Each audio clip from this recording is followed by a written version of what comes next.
దిగులంతో నామది నిండగా ఉండవనా ప్రభు అండగా.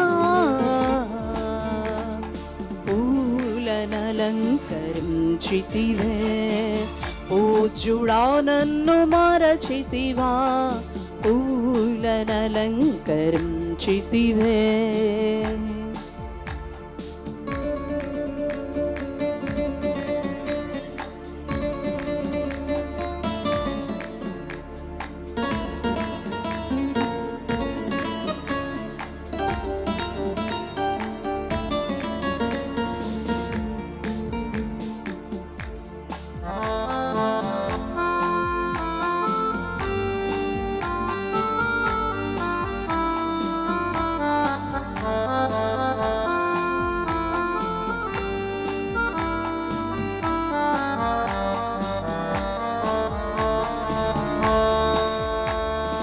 మిసమిసలాడే పూలలో రసమున్నది రాజా నీ కృపం.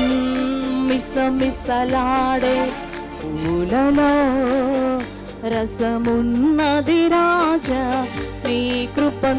రసహీనుడనైనే ఉండగా, రసహీనుడనైనే ఉండగా మకరందము నీవై నిండవా. పూలనలంకరించితివే పూజ్యుడా నన్ను మరచితివా, పూలనలంకరించితివే పూజ్యుడా నన్ను మరచితివా, పూలనలంకరించితివే. దేవా యేసువా నా ఆర్తధ్వని విని రావా, పూలనలంకరించితివే పూజ్యుడా నన్ను మరచితివా, పూలనలంకరించితివే. Praise the Lord. Hallelujah. Amen.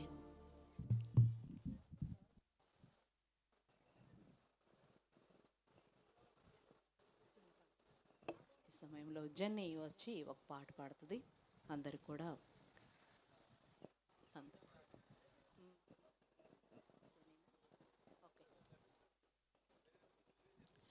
ఒక 2 పాటలు ఈ సమయంలో జెన్నీ ఉంది మన మధ్యలో, తను వచ్చి పాడుతుంది.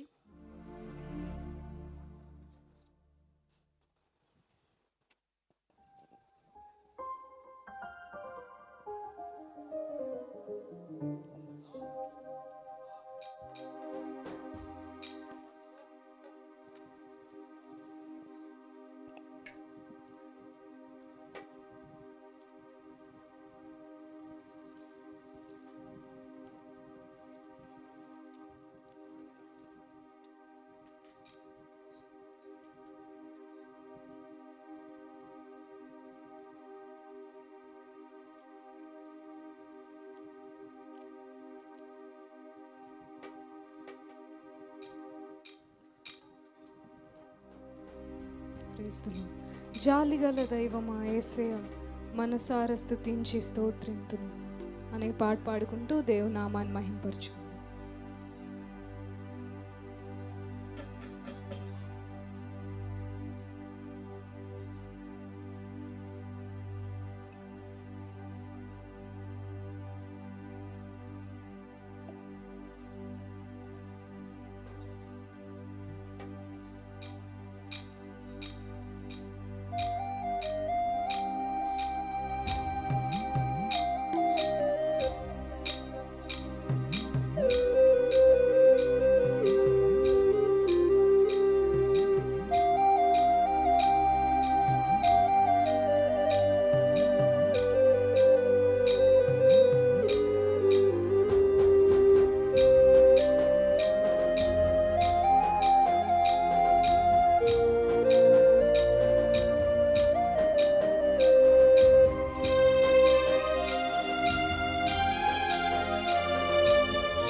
జాలిగల దైవమా యేసయ్యా, మనసారా స్తుతించి స్తోత్రింతును. జాలిగల దైవమా యేసయ్యా, మనసారా స్తుతించి స్తోత్రింతును. నీవు దేవుడవు, సర్వశక్తుడవు, నీవు దేవుడవు, సర్వశక్తుడవు, నీ జాలికి హద్దులే లేవు, నీ ప్రేమకు కొలతలే లేవు, నీ జాలికి హద్దులే లేవు, నీ ప్రేమకు కొలతలే లేవు. అవి ప్రతిదినము క్రొత్తగా నుండు, అవి ప్రతిదినము క్రొత్తగా నుండు. జాలిగల దైవమా యేసయ్యా, మనసారా స్తుతించి స్తోత్రింతును.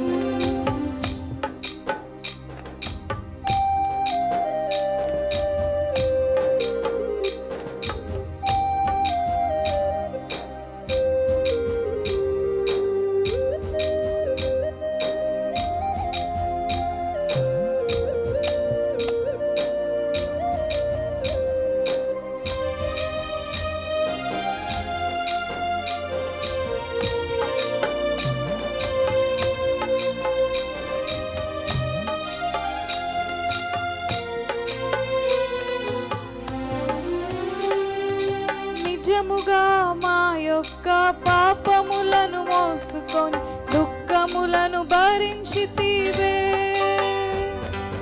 నిజముగా మా యొక్క పాపములను మోసుకొని దుఃఖములను భరించితివే, అయ్యా దుఃఖములను భరించితివే, అయ్యా దుఃఖములను భరించితివే. నీవు దేవుడవు, సర్వశక్తుడవు, నీవు దేవుడవు, సర్వశక్తుడవు, నీ జాలికి హద్దులే లేవు, నీ ప్రేమకు కొలతలే లేవు, నీ జాలికి హద్దులే లేవు, నీ ప్రేమకు కొలతలే లేవు. అవి ప్రతిదినము క్రొత్తగా నుండు, అవి ప్రతిదినము క్రొత్తగా నుండు. జాలిగల దైవమా యేసయ్యా, మనసారా స్తుతించి స్తోత్రింతును.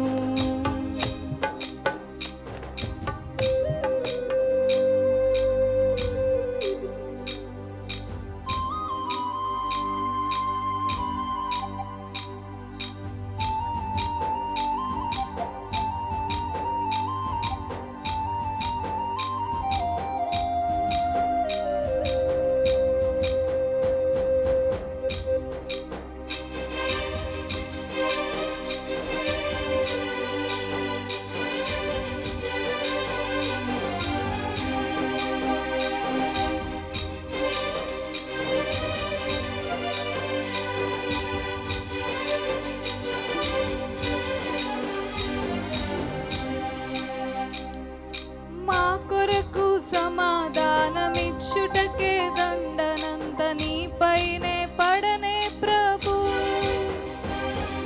మా కొరకు సమాధానమిచ్చుటకే దండనంత నీపైనే పడనే ప్రభు, అయ్యా నీపైనే పడనే ప్రభు, అయ్యా నీపైనే పడనే ప్రభు.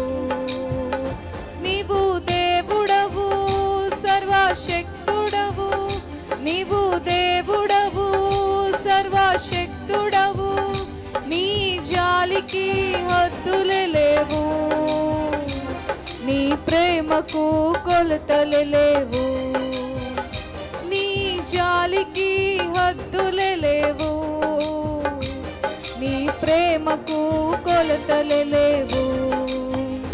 అవి ప్రతిదినము క్రొత్తగా నుండు, అవి ప్రతిదినము క్రొత్తగా నుండు. జాలిగల దైవమా యేసయ్యా, మనసారా స్తుతించి స్తోత్రింతును.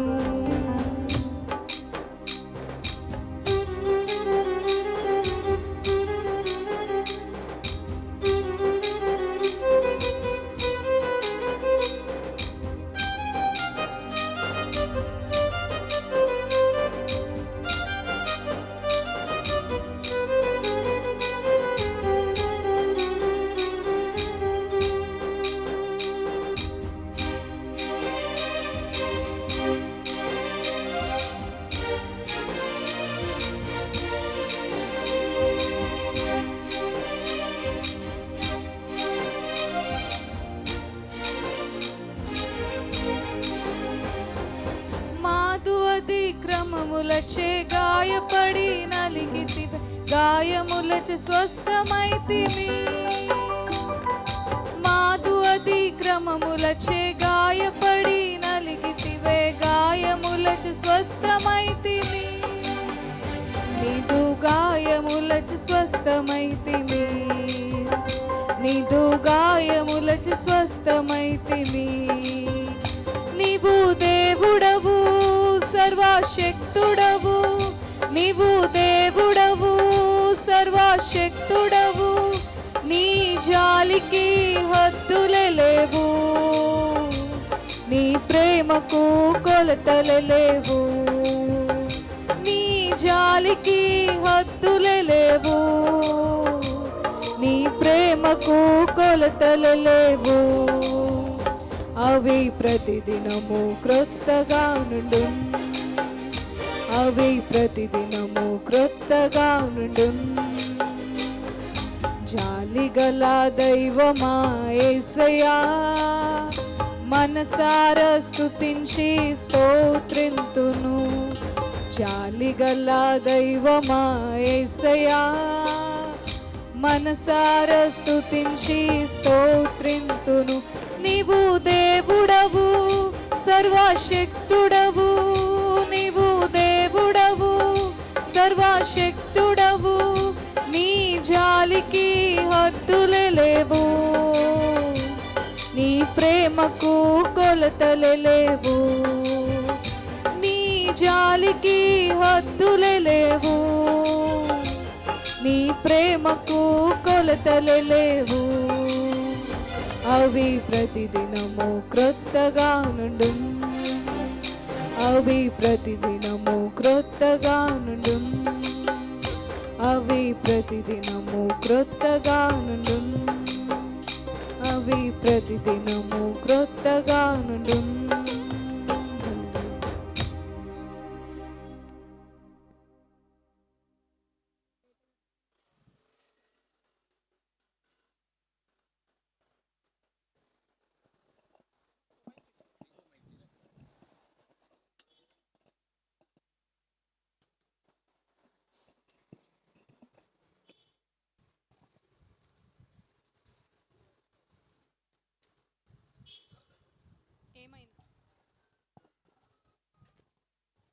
Praise the Lord.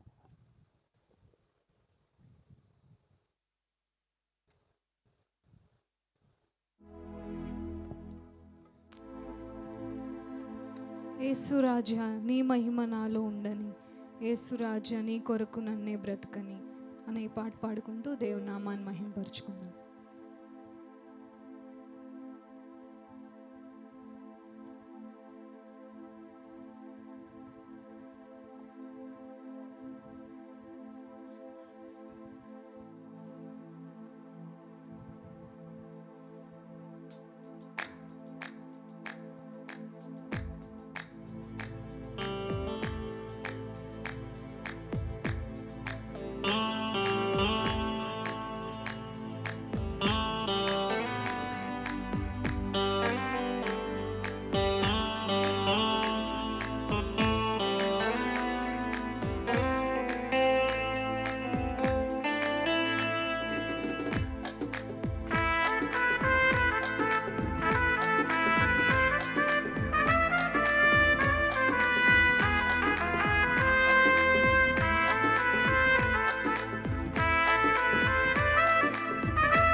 రాజా నీ మహిమ నాలో ఉండని యేసు రాజా నీ కొరకు నన్నే బ్రతకని యేసు రాజా నీ మహిమ నాలో ఉండని యేసు రాజా నీ కొరకు నన్నే బ్రతకని నీ కన్నా నాకెవరు ఉన్నారని నీ కన్నా నాకెవరు ఉన్నారని నీ సాక్షిగా నేను బ్రతకాలని నీ సాక్షిగా నేను బ్రతకాలని యేసు రాజా నీ మహిమ నాలో ఉండని యేసు రాజా నీ కొరకు నన్నే బ్రతకని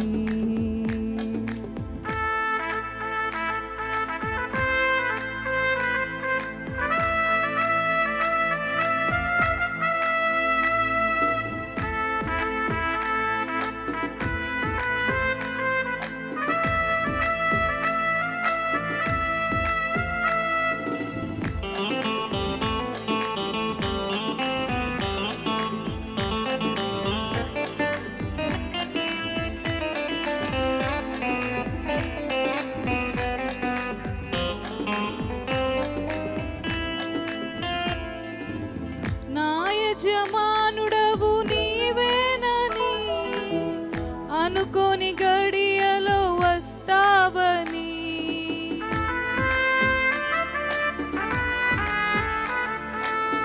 నా యజమానుడవు నీవేనని అనుకోని గడియలో వస్తావని నీకన్నా నాకెవరు ఉన్నారని నీకన్నా నాకెవరు ఉన్నారని నీ సాక్షిగా నేను బ్రతకాలని నీ సాక్షిగా నేను బ్రతకాలని యేసు రాజా నీ మహిమ నాలో ఉండని యేసు రాజా నీ కొరకు నన్నే బ్రతకని యేసు రాజా నీ మహిమ నాలో ఉండని యేసు రాజా నీ కొరకు నన్నే బ్రతకని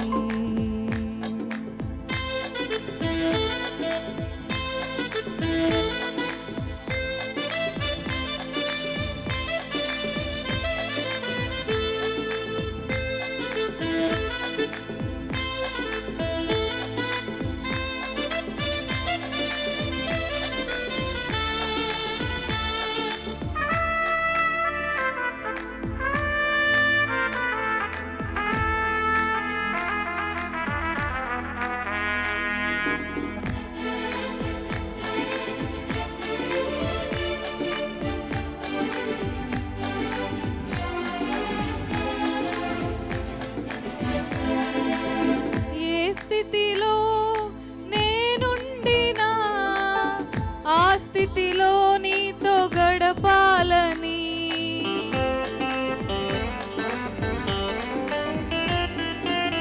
ఏ స్థితిలో నేనుండినా ఆ స్థితిలో నీతో గడపాలని నీకన్నా నాకెవరు ఉన్నారని నీకన్నా నాకెవరు ఉన్నారని నీ సాక్షిగా నేను బ్రతకాలని నీ సాక్షిగా నేను బ్రతకాలని యేసు రాజా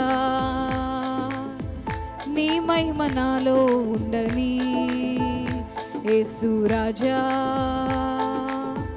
నీ కొరకు నన్నే బ్రతకని యేసు రాజా నీ మహిమ నాలో ఉండని యేసు రాజా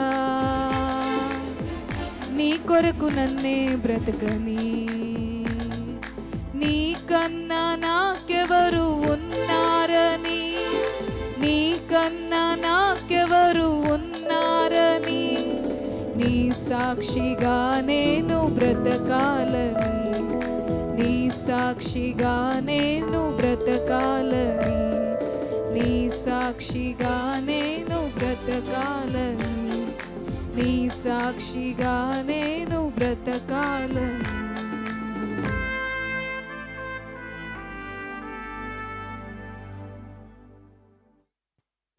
థ్యాంక్ యూ.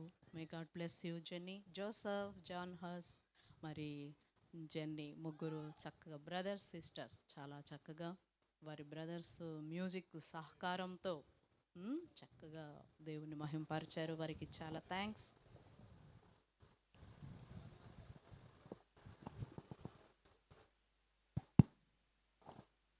సరే, మనము ఈ సమయంలో ముఖ్యమైన సమయానికి వచ్చేస్తున్నాం. మరి మనము ప్రకటించుకున్న రీతిగా మరి స్త్రీలకు మధ్యాహ్న కాల సమయంలో మరి వాక్యాన్ని ధ్యానం చేయటానికి మన మధ్యలోకి అనిత వచ్చి ఉన్నారు. అనిత ఎమాన్యుయల్ మరి స్టేజ్ మీదకి రావాల్సిందిగా క్రీస్తుపేట మనం చేస్తున్నాం. తన ఇష్టం, ఒక 40 minutes ఒక పాట పాడుతుంది, లేకపోతే మెసేజ్ ఒక 40 minutes. 40 minutes తీసుకో, నేను కంక్లూజన్ చేస్తాను. ఒక 40 minutes.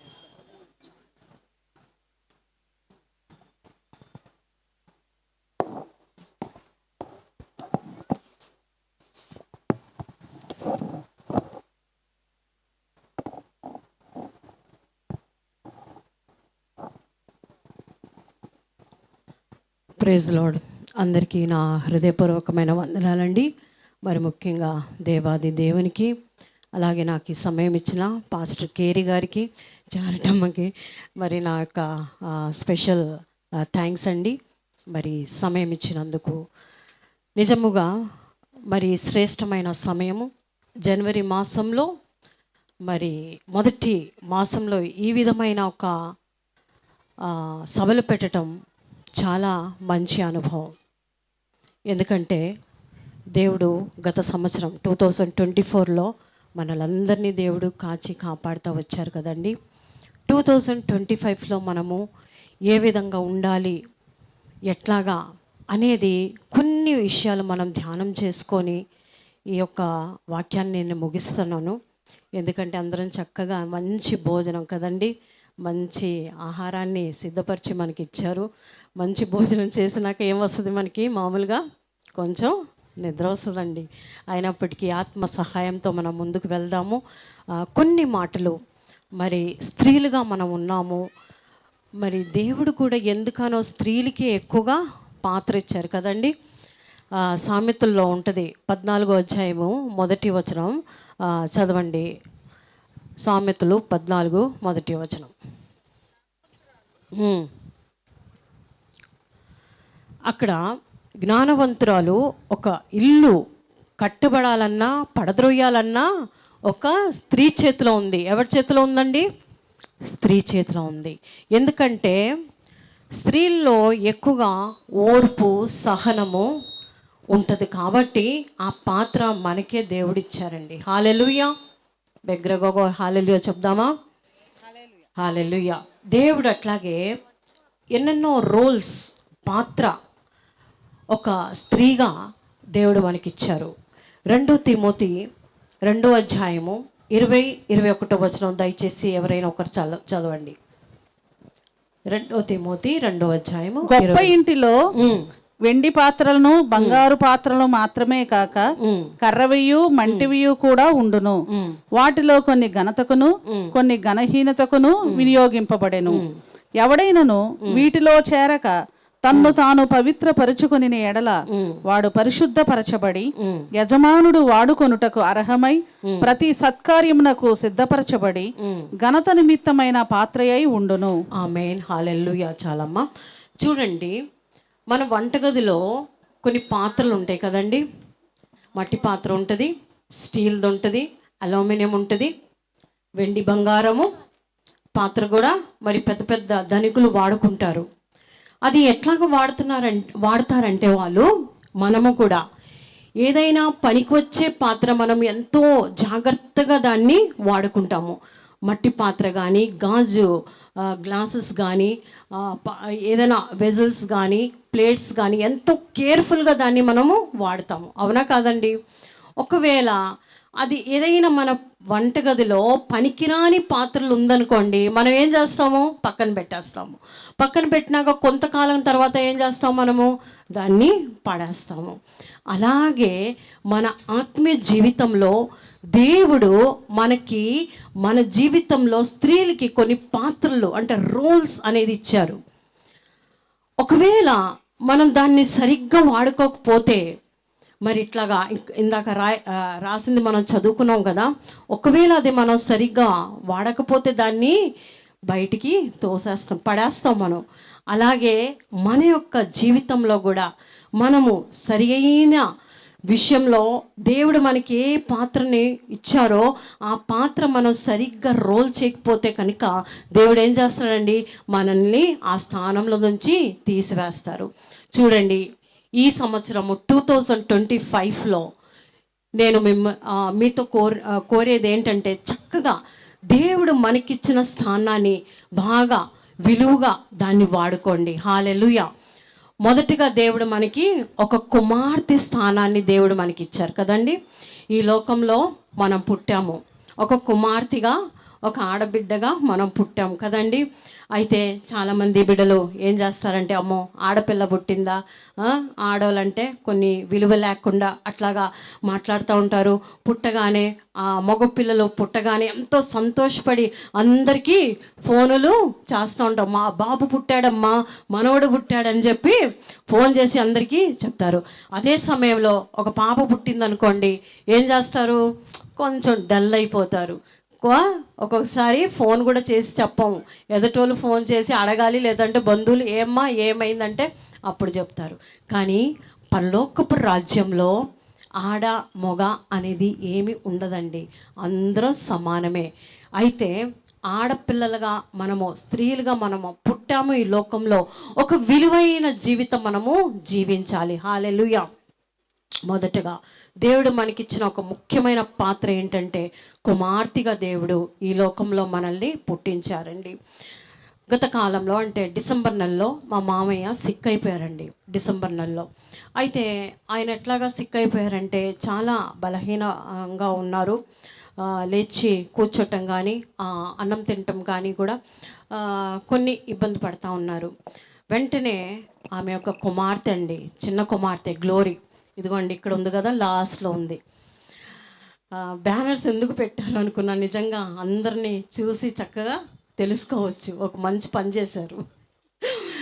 కుమార్తె అండి గ్లోరీ వచ్చింది, వచ్చి చక్కగా పరామర్శ చేసింది తండ్రి గారికి.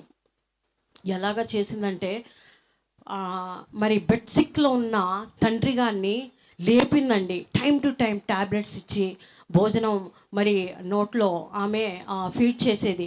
అట్లాగా చక్కని పరిచర్య చేసినాక ఆయన ఎంతో చక్కగా లేచారండి. నిజంగా ఆయన హృదయపూర్వకంగా ఆ కూతుర్ని ఎంతో దీవించుంటాడు కదండి, నా కూతురు నన్ను వచ్చి లేపేసింది అని. చూడండి, అట్లాగే మన జీవితంలో కూడా మన తల్లిదండ్రికి మనము పని అయితే, పరిచర్య అయితే చేస్తున్నాము. కానీ నేను ఒక మాట అడుగుతున్నాను, మన పరలోకపు తండ్రికి మనము ఏ విధమైన పరిచర్య చేసి ఆయన్ని పరుస్తున్నాం మనము? నిన్న పాస్టమ్మ గారు కూడా చెప్పారు కదా, వాళ్ళ తండ్రికి ఆమె అంటే ఎంతో ఇష్టము. ఊరెళ్ళగానే చక్కని వంటకాలన్నీ చేసి పెడతా ఉంటుందంట తండ్రి గారికి.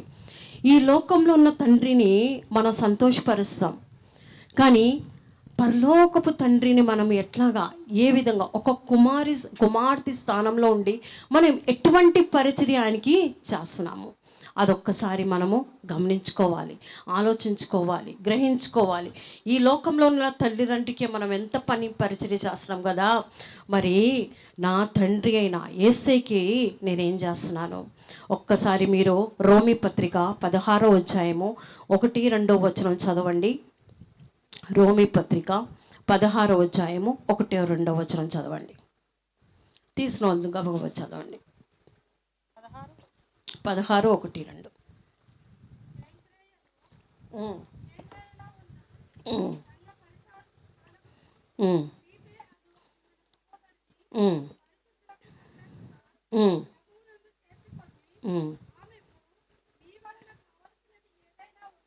ఉమ్, ఉమ్, ఉమ్, ఉమ్, ఆ, ఉమ్, ఉమ్. ఆమేన్, హల్లెలూయా. ఇక్కడ పౌల్ భక్తుడు ఒక మంచి సాక్ష్యము ఫీబే గురించి ఆయన చెప్తున్నాడండి. ఇటువంటి సాక్ష్యము మనం కూడా కలిగి ఉండాలి. ఏమని చెప్తున్నాడంటే, ఫీబీ అంటే పేరుకి అర్థం ఏంటంటే పరిశుద్ధురాలు. మా ఆయనకి ఫీబీ అన్న పేరు చాలా ఇష్టం అండి. అందుకే నా కూతురికి ఆ పేరే పెట్టారు, పరిశుద్ధత ఫీబీ అంటే. ఈ ఫీబీ కూడా ఇక్కడ మనం చదువుకున్న ఫీబీ ఒక యవ్వనస్తురాలు. తను పరిశుద్ధమైన జీవితాన్ని జీవించింది. తర్వాత సంఘంలో ఉండి అనేక పరిచర్య చేసిందంట, చాలా పరిచర్య చేసిందంట. మరి సంఘ బిడ్డలు ఎవరైతే సిక్ అయినప్పుడు, అనారోగ్య ఉన్నప్పుడు వారిని వెళ్ళి పరామర్శ చేయటం కానీ, మరి కనుక్కోవటం, ఎట్లాగున్నావమ్మా ఏంటి అనేది, అటువంటి పరిచర్య ఫీబీ చేసింది. అదే కాకుండా పౌలు భక్తుడు కూడా ఆమె చాలా పరిచర్య చేసింది, అంటే సేవకుల్ని పరామర్శ కూడా చేసింది. కాబట్టి పౌలు భక్తుడు అంటున్నాడు, నాకు చేసింది, ఈ సంఘంలో ఉన్న బిడ్డలకు కూడా తను చేసింది. కాబట్టి తనకి ఎప్పుడైనా అవసరం ఉన్నప్పుడు మీరు కూడా ఆమెకి సహాయం చేయండి అని ఒక మంచి సాక్ష్యము ఫీబీ గురించి చెప్తున్నారండి పౌలు భక్తుడు. నిజంగా ఈరోజు మిమ్మల్ని అడుగుతున్నాను, మీరు సంఘంలో తల్లిదండ్రికి అయితే మంచి కుమార్తెలుగా మీరు ఉంటున్నారు. మరి సంఘ విషయంలో, సంఘ పరిచర్య విషయంలో, సేవకుల విషయంలో ఎటువంటి పరిచర్య మీరు కలిగి ఉంటున్నారు? సంఘంలో ఏదైనా పని చేస్తున్నారండి? కనీసం ఒక్క వాక్యంలో ఏమని ఉందంటే, ఒక్క గ్లాస్ చల్లనీళ్ళు వేసే నామంలో ఇస్తారంట, ఆయన ప్రతిఫలము ఆయన ఉంచుకోడంట, తిరిగి మనకే ఇచ్చేస్తాడంట. హల్లెలూయా. మరి పెద్ద పెద్ద పని చేయాల్సిన అవసరం లేదు. ఏదైనా ఒక బాటిల్స్ ఫిల్ చేసి పెట్టండి, కొంచెం ఊడ్చేయండి, ఏదో ఒకటి చిన్న పని. ఫీబీ అయితే మంచి పరిచర్య సంఘంలో చేసింది కాబట్టి అంత మంచి సాక్ష్యం తను పొందుకుంది. ఈరోజు మనం ఆలోచించుకోవాల్సిన విషయం ఏంటంటే, నిజంగా నేను కూడా నా తండ్రిని యేసయ్యని సంతోషపరుస్తున్నానా? ఈ లోకంలో ఉన్న తల్లిదండ్రికి మనం ఎంతో పని చేస్తున్నాం కదా. మరి దేవుని విషయంలో ఆయన్ని మనము సంతోషపరుస్తున్నామా? ఇక్కడ బైబిల్లో ఇంకొక కుమార్తె ఉందండి. తన తండ్రిని బహుగా మరి దుఃఖం చేత ఆయన ఒక మాట అంటాడు. ఆ కుమార్తె ఎవరంటే దీనా. ఆదికాండము 34వ అధ్యాయము 7వ వచనంలో ఉంది. తను చేసిన పని, మరి ఒక ఊరిలోకి వచ్చింది, షెకెములోకి వచ్చినాక తల్లిదండ్రి యొక్క పర్మిషన్ లేకుండానే తను ఆ ఊరు చూడటానికి వెళ్ళిందండి, షెకెము చూడటానికి వెళ్ళింది. మరి పెద్దవాళ్ళని ఎవరిని తీసుకెళ్ళలేదు. మరి అక్కడ జరిగిన విషయాలన్నీ మనకు తెలుసు. చాలా భయంకరమైన ఘోరం అక్కడ జరిగిపోయింది. చదవండి 34:7 వచనం. యాకోబు కుమారులు ఆ సంగతి విని పొలంలో నుండి వచ్చిరి. అతడు యాకోబు కుమార్తెతో శయనించి ఇశ్రాయేలు జనంలో అవమానకరమైన కార్యము చేసెను. అది చేయరాని పని గనుక ఆ మనుషులు సంతాపము పొందిరి, వారికి మిగుల కోపము వచ్చెను. అప్పుడు హమోరు వారితో, షెకెము అను నా కుమారుని మనస్సు మీ కుమార్తె మీదనే ఉన్నది, దయచేసి ఆమెను అతనికిచ్చి పెండ్లి చేయుడి. మీ పిల్లలను మాకిచ్చి మా పిల్లలను మీరు పుచ్చుకొని మాతో 1000 మంది మా మధ్య నివసించుడి.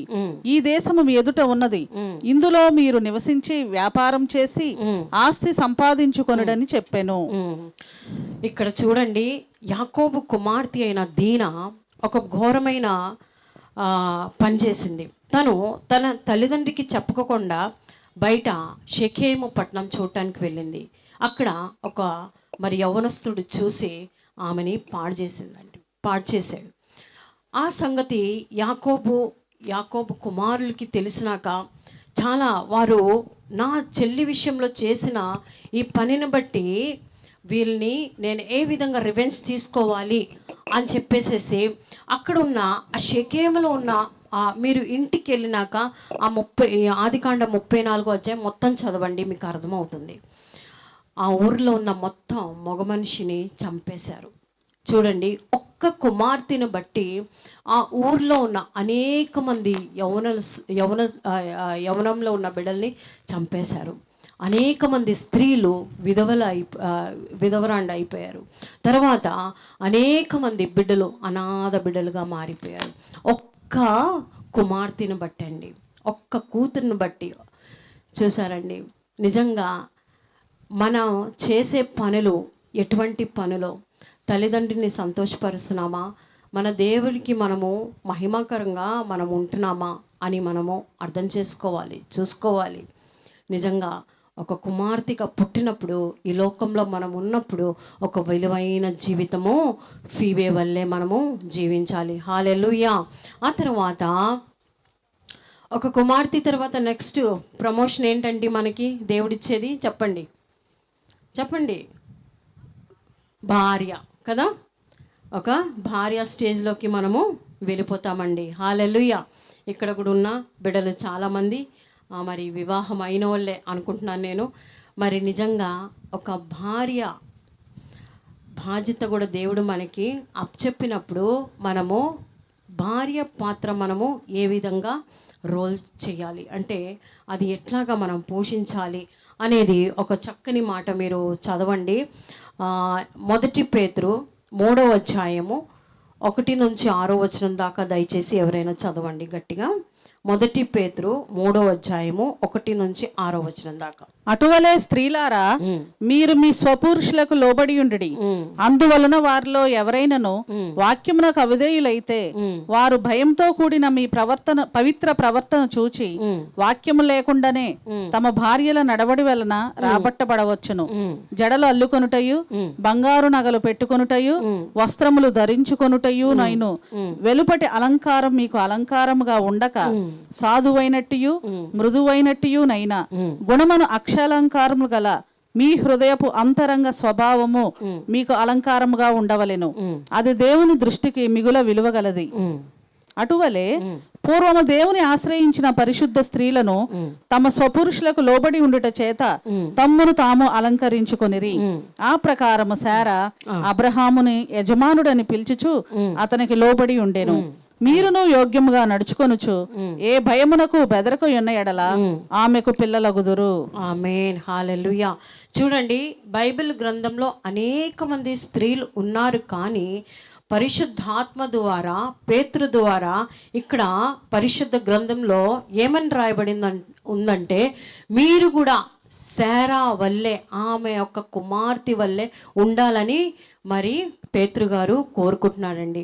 ఎందుకంటే శారా ఆమె భర్త విషయంలో ఎంతో విధేయత కలిగి ఉందండి, విధేయురాలామ. తర్వాత ఆమె యొక్క పిలుపులోనే భర్తని ఏమని పిలుస్తుందండి? యజమానుడా అని పిలుస్తుందండి.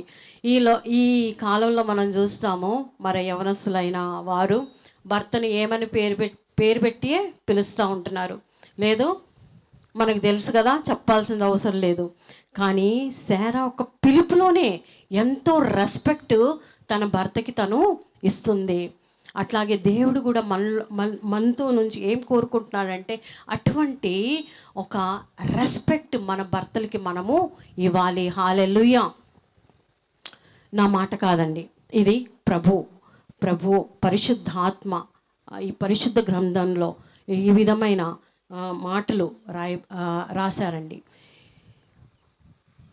మన భర్త మనకన్నా మరి చదువు తక్కువ ఉండొచ్చు ఆయనకి, లేదంటే జాబ్ విషయంలో మనకన్నా కొంచెం కింద గ్రేడ్లో ఉండొచ్చు. కానీ ప్రభు ఏమంటున్నాడంటే ఆయన ఎటువంటి మనిషి అయినా సరే మనం వారిని గౌరవించాలి. హల్లెలూయా. గౌరవిస్తున్నారండి మీ భర్తల్ని మీరు? లేదు, ఏది పడితే అటువంటి మాటలు. ఒక్కొక్కసారి రక్షణ లేని భర్త విషయంలో మనము చాలా బాధపడుతూ ఉంటాము. అందుకే మొదటగానే మరి అక్కడ పేతురు గారు రాశారు, ఏమని రాశారంటే మీ యొక్క పరిశుద్ధమైన ప్రవర్తన చూసి ఏమో ఆయన మారవచ్చేమో. అంటే మనం ఎప్పటికప్పుడు మనము తగ్గించుకోవాలి. వచ్చి వారి గొడవ, ఒక్కొక్కసారి రక్షణ లేని భర్తలు మరి ఏవైనా వ్యసనాల్లో చిక్కుకొని ఉంటే కనుక తాగి వచ్చినప్పుడు గొడవ కూడా చేస్తూ ఉంటారు. కానీ ఆ సమయంలో మనం ఏ విధంగా ఉండాలంటే మనం మౌనంగా ఉండాలి, ప్రార్థన చేయాలి. హల్లెలూయా. శారా ఒక చక్కని మరి విషయంలో, అన్ని విషయాల్లో కూడా తను విధేయత కలిగి జీవించిందండి. మరి యవ్వన కాలంలోనే అబ్రహాము శారాని హారాన్ నుంచి మన కనాను దేశంలోకి తీసుకొచ్చారు. అక్కడి నుంచి మళ్ళీ ఐగుప్తులోకి తీసుకొచ్చారు, మళ్ళీ కనాన్లోకి తీసుకొచ్చారు. చూడండి, అద్దె గృహంలో ఉన్న వారికి తెలుసు, ఒక హౌస్ షిఫ్ట్ చేసినప్పుడు ఎంతో కష్టమైన పరిస్థితి కదండి, చాలా కష్టం. అవన్నీ కూడా మరి సర్దుకొని మూట కట్టుకొని మళ్ళీ ఇంకొక ఇంటికి వెళ్ళాలంటే చాలా కష్టమండి. అయితే వీళ్ళు పాపం ఊర్లు తిరిగారు. అయినప్పటికీ శారా ఒక్క మాట కూడా అనలేదు. ఏంటండి నన్ను ఇట్లాగా తిప్పుతున్నావేంటే అని ఒక్క మాట తను అనలేదు. విధేయత చూపించింది, ఎదురు సమాధానము చెప్పలేదండి. హల్లెలూయా. అందుకే దేవుడు శారాని ఎంతగానో దీవించాడు, ఆశీర్వదించారు. మరి అదే కుటుంబంలో ఉన్న, అదే ఫ్యామిలీలో ఉన్న ఇంకొక ఫ్యామిలీ మెంబర్ ఎవరంటే లోతు భార్య. ఒకే కుటుంబంలో ఉన్నారండి, కానీ లోతు భార్యతో మరి దూతలు వచ్చి, ఇప్పుడు సదోమ గొమొర్రా నేను నాశనం చేయబోతున్నాను, మీరు ఇక్కడ నుంచి వెంటనే వెళ్ళిపోండి, ఇది తిరిగి కూడా చూడవద్దు అని ఒక మాట అన్నారు. కానీ తను అయ్యో అది ఎట్లాగా కాలిపోతుందో, అగ్ని వచ్చి దాన్ని ఆ ఊరంతా పట్టణం అంతటిని కూడా నాశనం చేస్తుంది కదా, అది ఎట్లాగా జరుగుతుందో ఏంటో, మరి ఆమె యొక్క సామాన్లో ఇల్లా మరి ఏమి అభిప్రాయంతో ఆమె తిరిగి చూసిందో మనకు తెలియదు. కానీ అక్కడ అవిధేయత చూపించిందండి. అవిధేయత చూపించే దాన్ని బట్టి ఆమె ఈ రోజుకి ఇజ్రాయెల్ దేశంలో ఎట్లాగుందండి, ఉప్పు స్తంభంగా ఉందండి. ఇప్పటికే ఉందండి, అట్లాగే ఉంది. నా భర్త ఇజ్రాయెల్ దేశంలో వెళ్ళినప్పుడు ఆయన తిరిగి వచ్చినప్పుడు అడిగిన మొదటి ప్రశ్న నేను అదేనండి, మీరు ఉప్పు స్తంభం, లోతు భార్య ఉప్పు స్తంభాన్ని చూసామంటే చూశాను. ఫేస్ ఏమి క్లియర్గా ఏం కనపడదు, కానీ ఒక స్తంభం అలాగా ఇప్పటికే అక్కడే ఉంది. చూసారండి, ఒక్క చిన్న అవిధేయతను బట్టి తన యొక్క లైఫ్, తన యొక్క కుటుంబ జీవితాన్ని తనము నాశనం చేసుకుంది. చేతులారే తన కుటుంబాన్ని పోగొట్టుకుందండి. తర్వాత భార్య తర్వాత మనకి ఇంకొక రోల్ దేవుడు ఇస్తున్నాడు, ఒక నెక్స్ట్ స్టెప్. ఏంటది? తల్లి. ఈ కుమార్తె తర్వాత భార్య ఒక రోల్ పర్వాలేదు, కానీ ఒక తల్లి యొక్క పాత్ర మనము ప్లే చేయాలంటే చాలా కష్టమండి కదా. పుట్టేటప్పుడైతే ఓకే, కానీ కొంచెం పెద్ద అయినాక 10th క్లాస్ దాకా బిడ్డలు మన మాట వింటారు, కానీ 10th తర్వాత ఇంటర్లోకి వెళ్ళిపోయినాక ఇంకా కాలేజెస్కి వెళ్ళిపోతారు కదా, వాళ్ళ యొక్క ప్రపంచం. అప్పుడు చాలామంది బిడ్డలు ఇంకా వాళ్ళ ఇష్టానుసారంగా ఉండిపోతారండి. కానీ శారా పెంచిన విధానం ఎట్లాగా పెంచిందంటే, ఇస్సాకుని ఏకైక కుమారుడండి. మన అందరికీ తెలుసు కదా, అబ్రహాంకి శారాకి వారి యొక్క ముసలి ప్రాయంలో దేవుడు ఒక కుమారునిచ్చారు, ఇస్సాకుని. అయితే ఇస్సాకుని చాలా గారాబంగా పెంచారు. ఆ గారాబంతో పాటే విధేయత కలిగిన జీవితం కూడా ఇస్సాకు శారా ఆ విధానంలోనే పెంచిందండి. హల్లెలూయా. అందుకే కదా తను మరి ఏకైక కుమారుని అబ్రహాంతో ఒకసారి ప్రభు అంటాడు, దేవుడు అంటాడు, నీ యొక్క ఏకైక కుమారుని నాకు బలి అర్పణ చేయమంటే ఎటువంటి సందేహం లేకుండా తన్ని తీసుకెళ్ళిపోతాడండి. ఎక్కడికి? బలి ఇవ్వటానికి. ఆ సమయంలో బలి ఇవ్వటానికి వెళ్ళే మార్గంలో అడుగుతాడు ఇస్సాకు, నానా మరి కట్లుంది, అన్నీ ఉన్నాయి, మరి బలికి పశువేది అంటే అబ్రహాం ఏమంటాడు, దేవుడు చూసుకుంటాడులే అని చెప్పి వాళ్ళు వెళ్తారు. ఆ కొండ మీదకి వెళ్ళినాక ఆ కట్టలు ఇవన్నీ కూడా రెడీ చేసినాక ఇస్సాకు ఒక కాళ్ళు చేతులు కట్టి దాని మీద పడేస్తారు కదండి. ఆ సమయంలో ఎదురు తిరగొచ్చు ఇస్సాకు కావాలంటే, కానీ మౌనమైపోతాడు, ఒక్క మాట కూడా మాట్లాడ్డు. దేవుని కృపను బట్టి అక్కడ మరి ప్రభు వేరే ఒక పశువుని ఇస్తాడు, కానీ ఎంత విధేయత అండి ఇస్సాకుకి. ఇంత విధేయత రావటానికి కారణం కేవలము తల్లి అయిన శారా అండి, ఆమె యొక్క పెంపకం. సరే యవ్వన కాలం అయిపోయింది, ఇంకా పెరుగుతున్నాడు, యవ్వన కాలంలోకి వచ్చాడు. బాగా ప్రేమించింది తల్లి ఏమైపోయింది? చనిపోయిందండి. శారా చనిపోయింది. ఇప్పుడు ఇసాక్కి వివాహం విషయములో అబ్రహాము తన యొక్క సేవకుడైన ఎలియాజర్ని పిలిచి ఏమంటున్నాడు? నా కుమారుడికి ఒక కుమార్తెని, ఒక మంచి మరి భార్యని నువ్వు నా ఊరెళ్ళి అక్కడికి వెళ్ళి చూసుకొని రా అంటే ఎలియాజర్ అంటాడు, సరే అయ్యే వెళ్తాను అంటే ఇసాక్ అక్కడ కూడా వివాహం విషయంలో కూడా తండ్రికి రెస్పెక్ట్ ఇచ్చి ఆయనకి విధేయత చూపిస్తున్నాడండి. ఎందుకంటే బైబిల్లో ఒక వాక్యం ఉంది కదండి, మరి ఇది ఒక్కసారి మీరు చదవండి. ప్రావర్బ్స్ 22:6, సామెతలు 22 అధ్యాయము 6వ వచనం చదవండి. సామెతలు 22 6వ వచనం.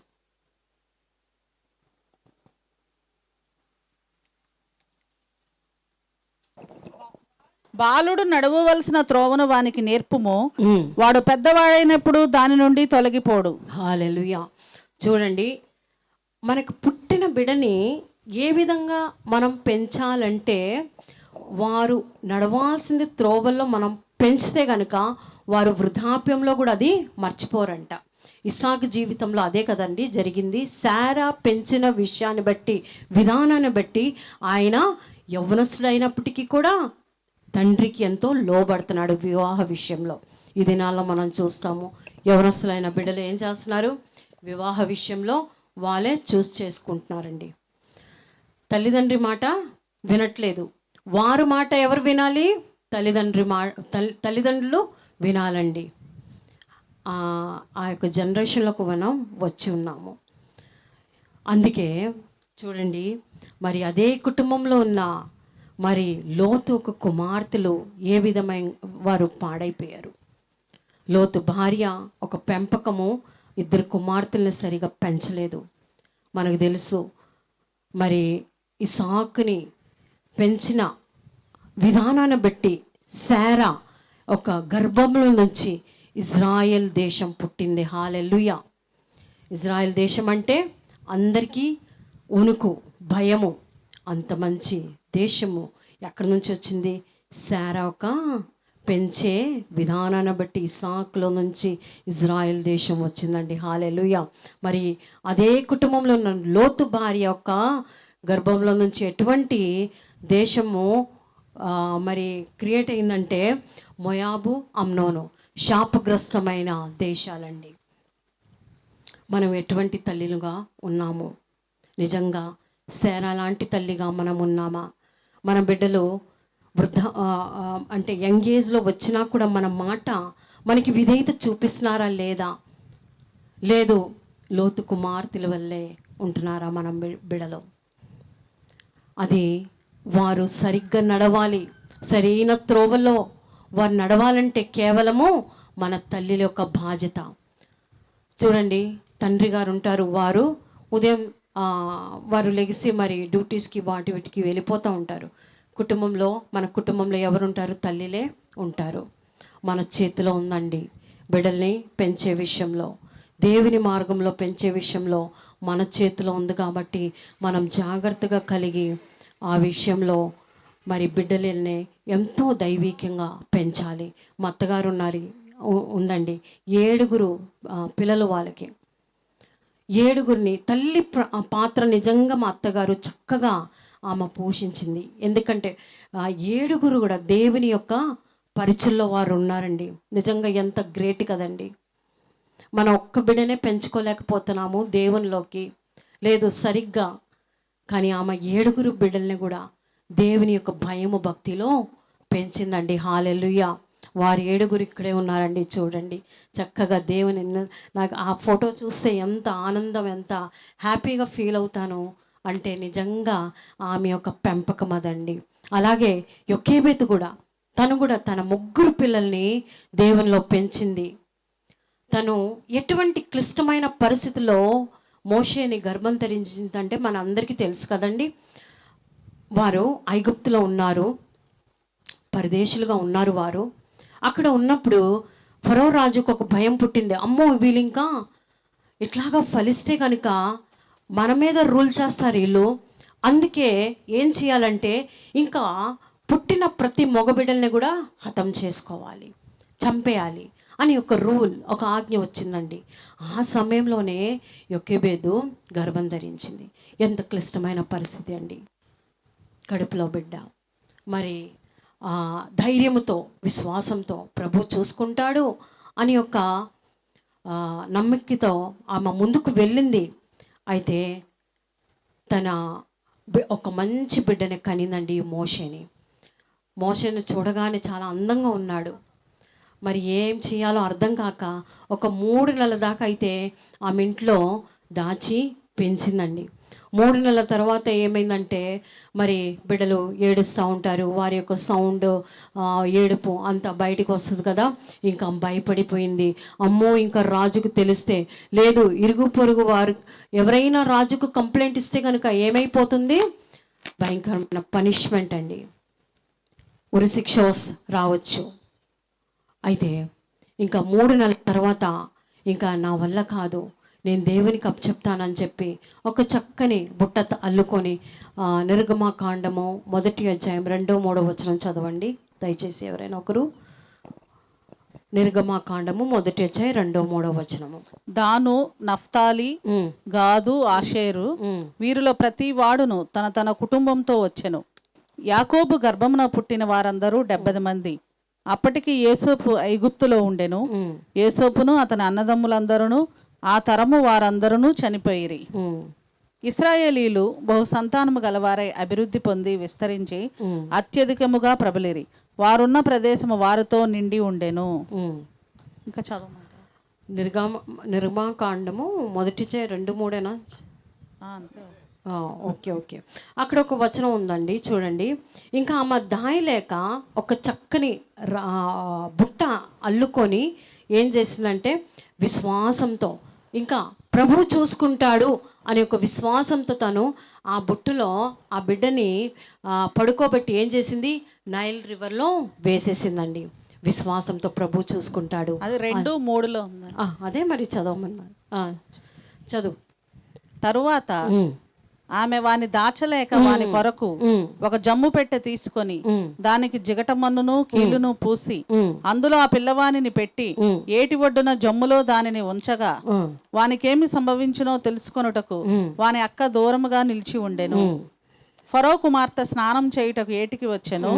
ఆమె పనికత్తెలు ఏటి ఒడ్డున నడుచుచుండగా ఆమె నాచులోని ఆ పెట్టెను చూచి తన పనికత్తెను ఒకతను పంపి దాన్ని తెప్పించి తెరచి ఆ పిల్లవాని చూచినప్పుడు ఆ పిల్లవాడు ఏడ్చుచుండగా చూచి వాని యందు కనికరించి వీడు హెబ్రీల పిల్లలో ఒకడనెను.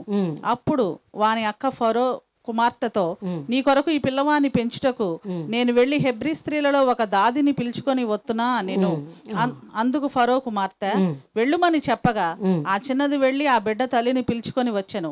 ఫరో కుమార్తె ఆమెతో, ఈ బిడ్డను తీసుకొని పోయి నా కొరకు వానికి పాలిచ్చి పెంచుము, నేను నీకు జీతం ఇచ్చేదనని చెప్పగా ఆ స్త్రీ ఆ బిడ్డను తీసుకొని పోయి పాలిచ్చి పెంచెను. ఆమేన్, హల్లెలూయా. చూడండి, తను విశ్వాసంతో ఆ బిడ్డని నైల్ నదిలో అయితే వేసింది. ఇంకా ప్రభు చూసుకుంటాడు అని మనసులో అనుకొని వేసేసింది. ఈరోజు నేను మీతో ఏ విషయం చెప్పాలనుకుంటున్నానంటే, ఏదైనా మీరు బిడ్డల విషయంలో మీరు బాధపడుతున్నారా? మీ బిడ్డలు మీ మాట వినట్లేదా? మీ బిడ్డలు ఎటువంటి పరిస్థితిలో ఉన్నారు? వారు దేవుని విషయంలో, దేవుని యొక్క మార్గంలో లేదు అంటే కనుక విశ్వాసంతో మీరు ప్రభు పాదం దగ్గరికి రండి, ప్రభువుని అడగండి, ప్రభు మీద భారం వేయండి. ఏ విధంగా మరి యొకెబెదు తన బిడ్డని నైల్ రివర్లో వేసింది, అట్లాగే మీరు కూడా 2 చేతులెత్తి ప్రభు దగ్గరికి రండి, ప్రార్థన చేయండి. ప్రభువుకు అసాధ్యమైంది ఏమీ లేదు. ఎంత అద్భుతంగా అక్కడ ఒక మిరాకిల్ జరిగింది. అదేంటంటే తను ఆ బిడ్డను అక్కడ వేసేసి తన కుమార్తె అయిన మిరియంని అక్కడ ఉంచింది. చూడమ్మా, ఎంతైనా తల్లి కదండి, బాధ ఉంటుంది. నువ్వు చూడు, ఈ నా బిడ్డకి ఏమవుతుందో ఏంటో, ఈ బుట్టన నువ్వు చూస్తూ ఉండు, వాచ్ చేస్తూ ఉండు అని చెప్పి అక్కడ ఉంచి తనైతే వెళ్ళిపోయింది. కానీ అప్పుడు ప్రభు ఒక మిరాకిల్ చేస్తున్నాడు. ఫరో కుమార్తె అక్కడికే వచ్చి స్నానం చేస్తుంది. స్నానం చేసేటప్పుడు చూసింది ఆ బుట్ట. పనిగత్తులతో ఏమంటుంది, అయ్యో ఇది చాలా బాగుంది బుట్ట, తీసుకుని రండి అని చెప్పి తీసుకొచ్చింది. మరి పనిగత్తులు తీసుకొచ్చి ఓపెన్ చేసి చూస్తే ఏంటి, ఒక ఇబ్రీ బెడ్ అండి. చక్కనోడు. ఆమెకి అర్థమైపోయింది ఫరో కుమార్తెకి, ఓహో ఇది ఎవరో మరి ఇజ్రాయేల్ యొక్క బిడ్డ కాబట్టి మరి నా నాన్నగారేమో ఇటువంటి ఆజ్ఞ ఇచ్చారు కదా, అందుకే ఇట్లాగా వేసి ఉన్నారని చెప్పేసి త్వరగా ఆ బిడ్డని తీసుకొని మరి ఇట్లాగా చూస్తా మాట్లాడుతుండగా మిరియం వచ్చింది. ఏమ్మా మీకు దాయి కావాలా, పాలిచ్చి పెంచడానికి ఎవరైనా కావాలా అంటే, ఆ త్వరగా తీసుకొనిరా, ఎవరో ఒకరిని తీసుకొనిరా అంటే సొంత తల్లిని తీసుకొని వస్తుంది. అప్పుడు ఆ ఫరో కుమార్తె ఏమంటుంది, నా కొరకు పాలిచ్చి పెంచు, నీకు జీతం నేను ఇస్తాను అని చెప్తుందండి. హల్లెలూయా. చూడండి, దేవుని మీద విశ్వాసంతో మనం ముందుకు వెళ్తే కనుక, యోకేబేదు విశ్వాసంతో ఆ నైల్ రివర్లో వేసింది, తిరిగి మరి ఇప్పుడు ఎటువంటి భయం లేకుండా బిడ్డని ఇంట్లో పెంచుకోవచ్చండి. ఆ తర్వాత జీతం కూడా ఇస్తున్నారు. చూడండి, డబుల్ ధమాకా అన్నమాట. అదే ఇంట్లో పెంచితే కనుక ఎవరి పర్మిషన్ లేకుండా ఎంతో భయముతో పెంచాల్సింది వచ్చింది. కానీ ఇప్పుడు మరి ఏ రాజు అయితే ఆజ్ఞ ఇచ్చారో మగబిడ్డల్ని చంపమని, అదే రాజు యొక్క కుమార్తె ఇదిగో నా కోసం పెంచమని ఓపెన్ పర్మిషన్ ఇచ్చి పెంచమని జీతం కూడా ఇస్తుందండి. అది మన దేవుడు మన జీవితంలో చేసే కార్యాలు. సరే, తీసుకొచ్చింది ఊరికే పెంచిందండి కాదండి, పాలిస్తూ దేవుని మాటలు మోషేలో ఫీడ్ చేస్తూ ఉంది చిన్నప్పటి నుంచే. అంటే పాలిచ్చేదాకా పెంచమంది కదా ఫరో కుమార్తె. నాకు తెలిసి పాతకాలంలో ఒక 3-4 ఇయర్స్ దాకా పాలిచ్చేవారు. మరి 4 ఇయర్స్ దాకా ఈమె దగ్గరే ఉంది, యోకేబేదు దగ్గర చక్కగా పెంచుతుందండి విధేయతతో. తర్వాత దేవుని యొక్క వాక్యంతో పెంచుతుంది. సామెతల గ్రంథం 31వ అధ్యాయంలో ఒక మాట ఉంటుంది, ఆ స్త్రీ ఎట్లాగా తన బిడ్డలతో బోధ చేస్తుంది, దేవుని మాటలే ఆమె యొక్క నోట్లో నుంచి వస్తుందండి. మీ ఇంట్లో మీ బిడ్డలతో ఎటువంటి మాటలు మాట్లాడుతున్నారండి? మీ నాయనమ్మ అట్లాగా, మీ అత్త అట్లాగా, అట్ట చేసింది, నన్ను ఇట్లా చేసింది, నువ్వు కూడా అట్లాగే తిరిగి చెయ్యి, ఇటువంటి బోధలు మనం నేర్పిస్తున్నామా? లేదు, దేవుని యొక్క వాక్యాన్ని మనము వారికి బోధ చేస్తున్నామా? యోకేబేదు అయితే దేవుని వాక్యమే బోధ చేసిందండి. అందుకే ఆ 3 బిడ్డలు, మిరియాము, యెహోషువ, అట్లాగే మరి మోషే కూడా, పెద్ద అయినా కూడా వారు దేవుని మాటలు మర్చిపోలేదండి. ఈ 3 బిడ్డల్ని దేవుడు ఎట్లాగా వాడుకున్నారంటే, ఐగుప్తులో నుంచి మరి వారిని ఇజ్రాయెల్ బిడ్డల్ని ఒక రక్షకుడుగా, అంటే వారిని అక్కడి నుంచి విడిపించుకోవటానికి ఈ 3 వాడుకున్నారు దేవుడు, ముఖ్యంగా మోషేని. వాళ్ళు వృద్ధులైనా కూడా దేవుని మాటలు మరవలేకపోయారండి. విధేయత కలిగి వారు ఉన్నారు, తల్లిదండ్రికి విధేయత కలిగి ఉన్నారు. మరి ఇజ్రాయెల్ బిడ్డల్ని ఐగుప్తులో నుంచి తీసుకొచ్చారు మోషే, కానీ ఆ క్రెడిట్ అంతా కూడా ఎవరికి వెళ్తుందంటే యోకేబేదైన మహా తల్లికి వెళ్తుందండి. ఆమె యొక్క పెంచిన విధానము. మన బిడ్డల్ని మనం ఏ విధంగా పెంచుతున్నామా? దేవునిలో పెంచుతున్నామా, లేదంటే లోకంలో పెంచుతున్నామా? ఒక తల్లి వెల్టూరులో ఒక తల్లి నాతో ఇట్లాగా ఒక మాట అందంట. ఆమెకి 2 కొడుకులంట. వారు పేదరికంలో ఉన్నారు కాబట్టి ఆమె ఒకటే ప్రార్థన చేసేదంట, అయ్యా నా బిడ్డలు బాగా చదువుకోవాలి, మంచి ఉద్యోగం రావాలి, మంచిగా జీతం తీసుకురావాలి, ఇదొకటే నేను ప్రార్థన చేశానమ్మా. అలాగే నా బిడ్డలు చక్కగా చదువుకున్నారు, మంచి ఉద్యోగం వారికి వచ్చింది, జీతం కూడా తీసుకొస్తున్నారు, కానీ దేవుని భయం వారిలో లేదు. ఆదివారం వస్తే డ్యూటీస్కి వెళ్ళిపోతున్నారు, చర్చెస్కి రావట్లేదండి. నేను ఎటువంటి పొరపాటు, ఎటువంటి తప్పు ప్రార్థన చేశానో ఇప్పుడు నాకు అనిపిస్తుంది. ఈ లోకం కొరకు పెంచితే కనుక డబ్బు ఉద్యోగం వస్తుంది, కానీ ఈ లోకము ఎంతకాలం ఉంటుందండి? మనం ఎంతకాలం బ్రతుకుతాము ఈ లోకంలో? మహా అయితే 70 కానీ 80 కానీ 100, 120 అనుకోండి. దానికన్నా ఎక్కువ ఉంటుందా మనకి ఆయుష్కాలము? లేదు. కానీ మనకు శాశ్వతమైన ఒక లోకం ఉందండి, పరలోకపు రాజ్యం. ఆ రాజ్యం కొరకు మన బిడ్డల్ని మనము పెంచాలి. మన బిడ్డలు కూడా మనం బాగా చదివిస్తాము, ఉద్యోగాలు వస్తాయి, కానీ అది ఎంతవరకు అండి? ఈ లోకం వరకే లిమిటెడ్. అది పరలోక రాజ్యంలో మీ యొక్క బిడ్డల యొక్క స్థానం ఎక్కడ ఉన్నది? మా అత్తగారు 7 బిడ్డల్ని కూడా దేవుల్లో పెంచిందండి. హల్లెలూయా.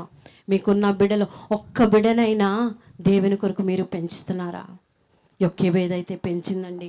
అలాగే ఇంకొక తల్లిని మనం చూస్తాము, తిమోతి తల్లి. 2 తిమోతి దయచేసి చదవండి. 2 తిమోతి 1వ అధ్యాయము 5వ వచనము. హల్లెలూయా.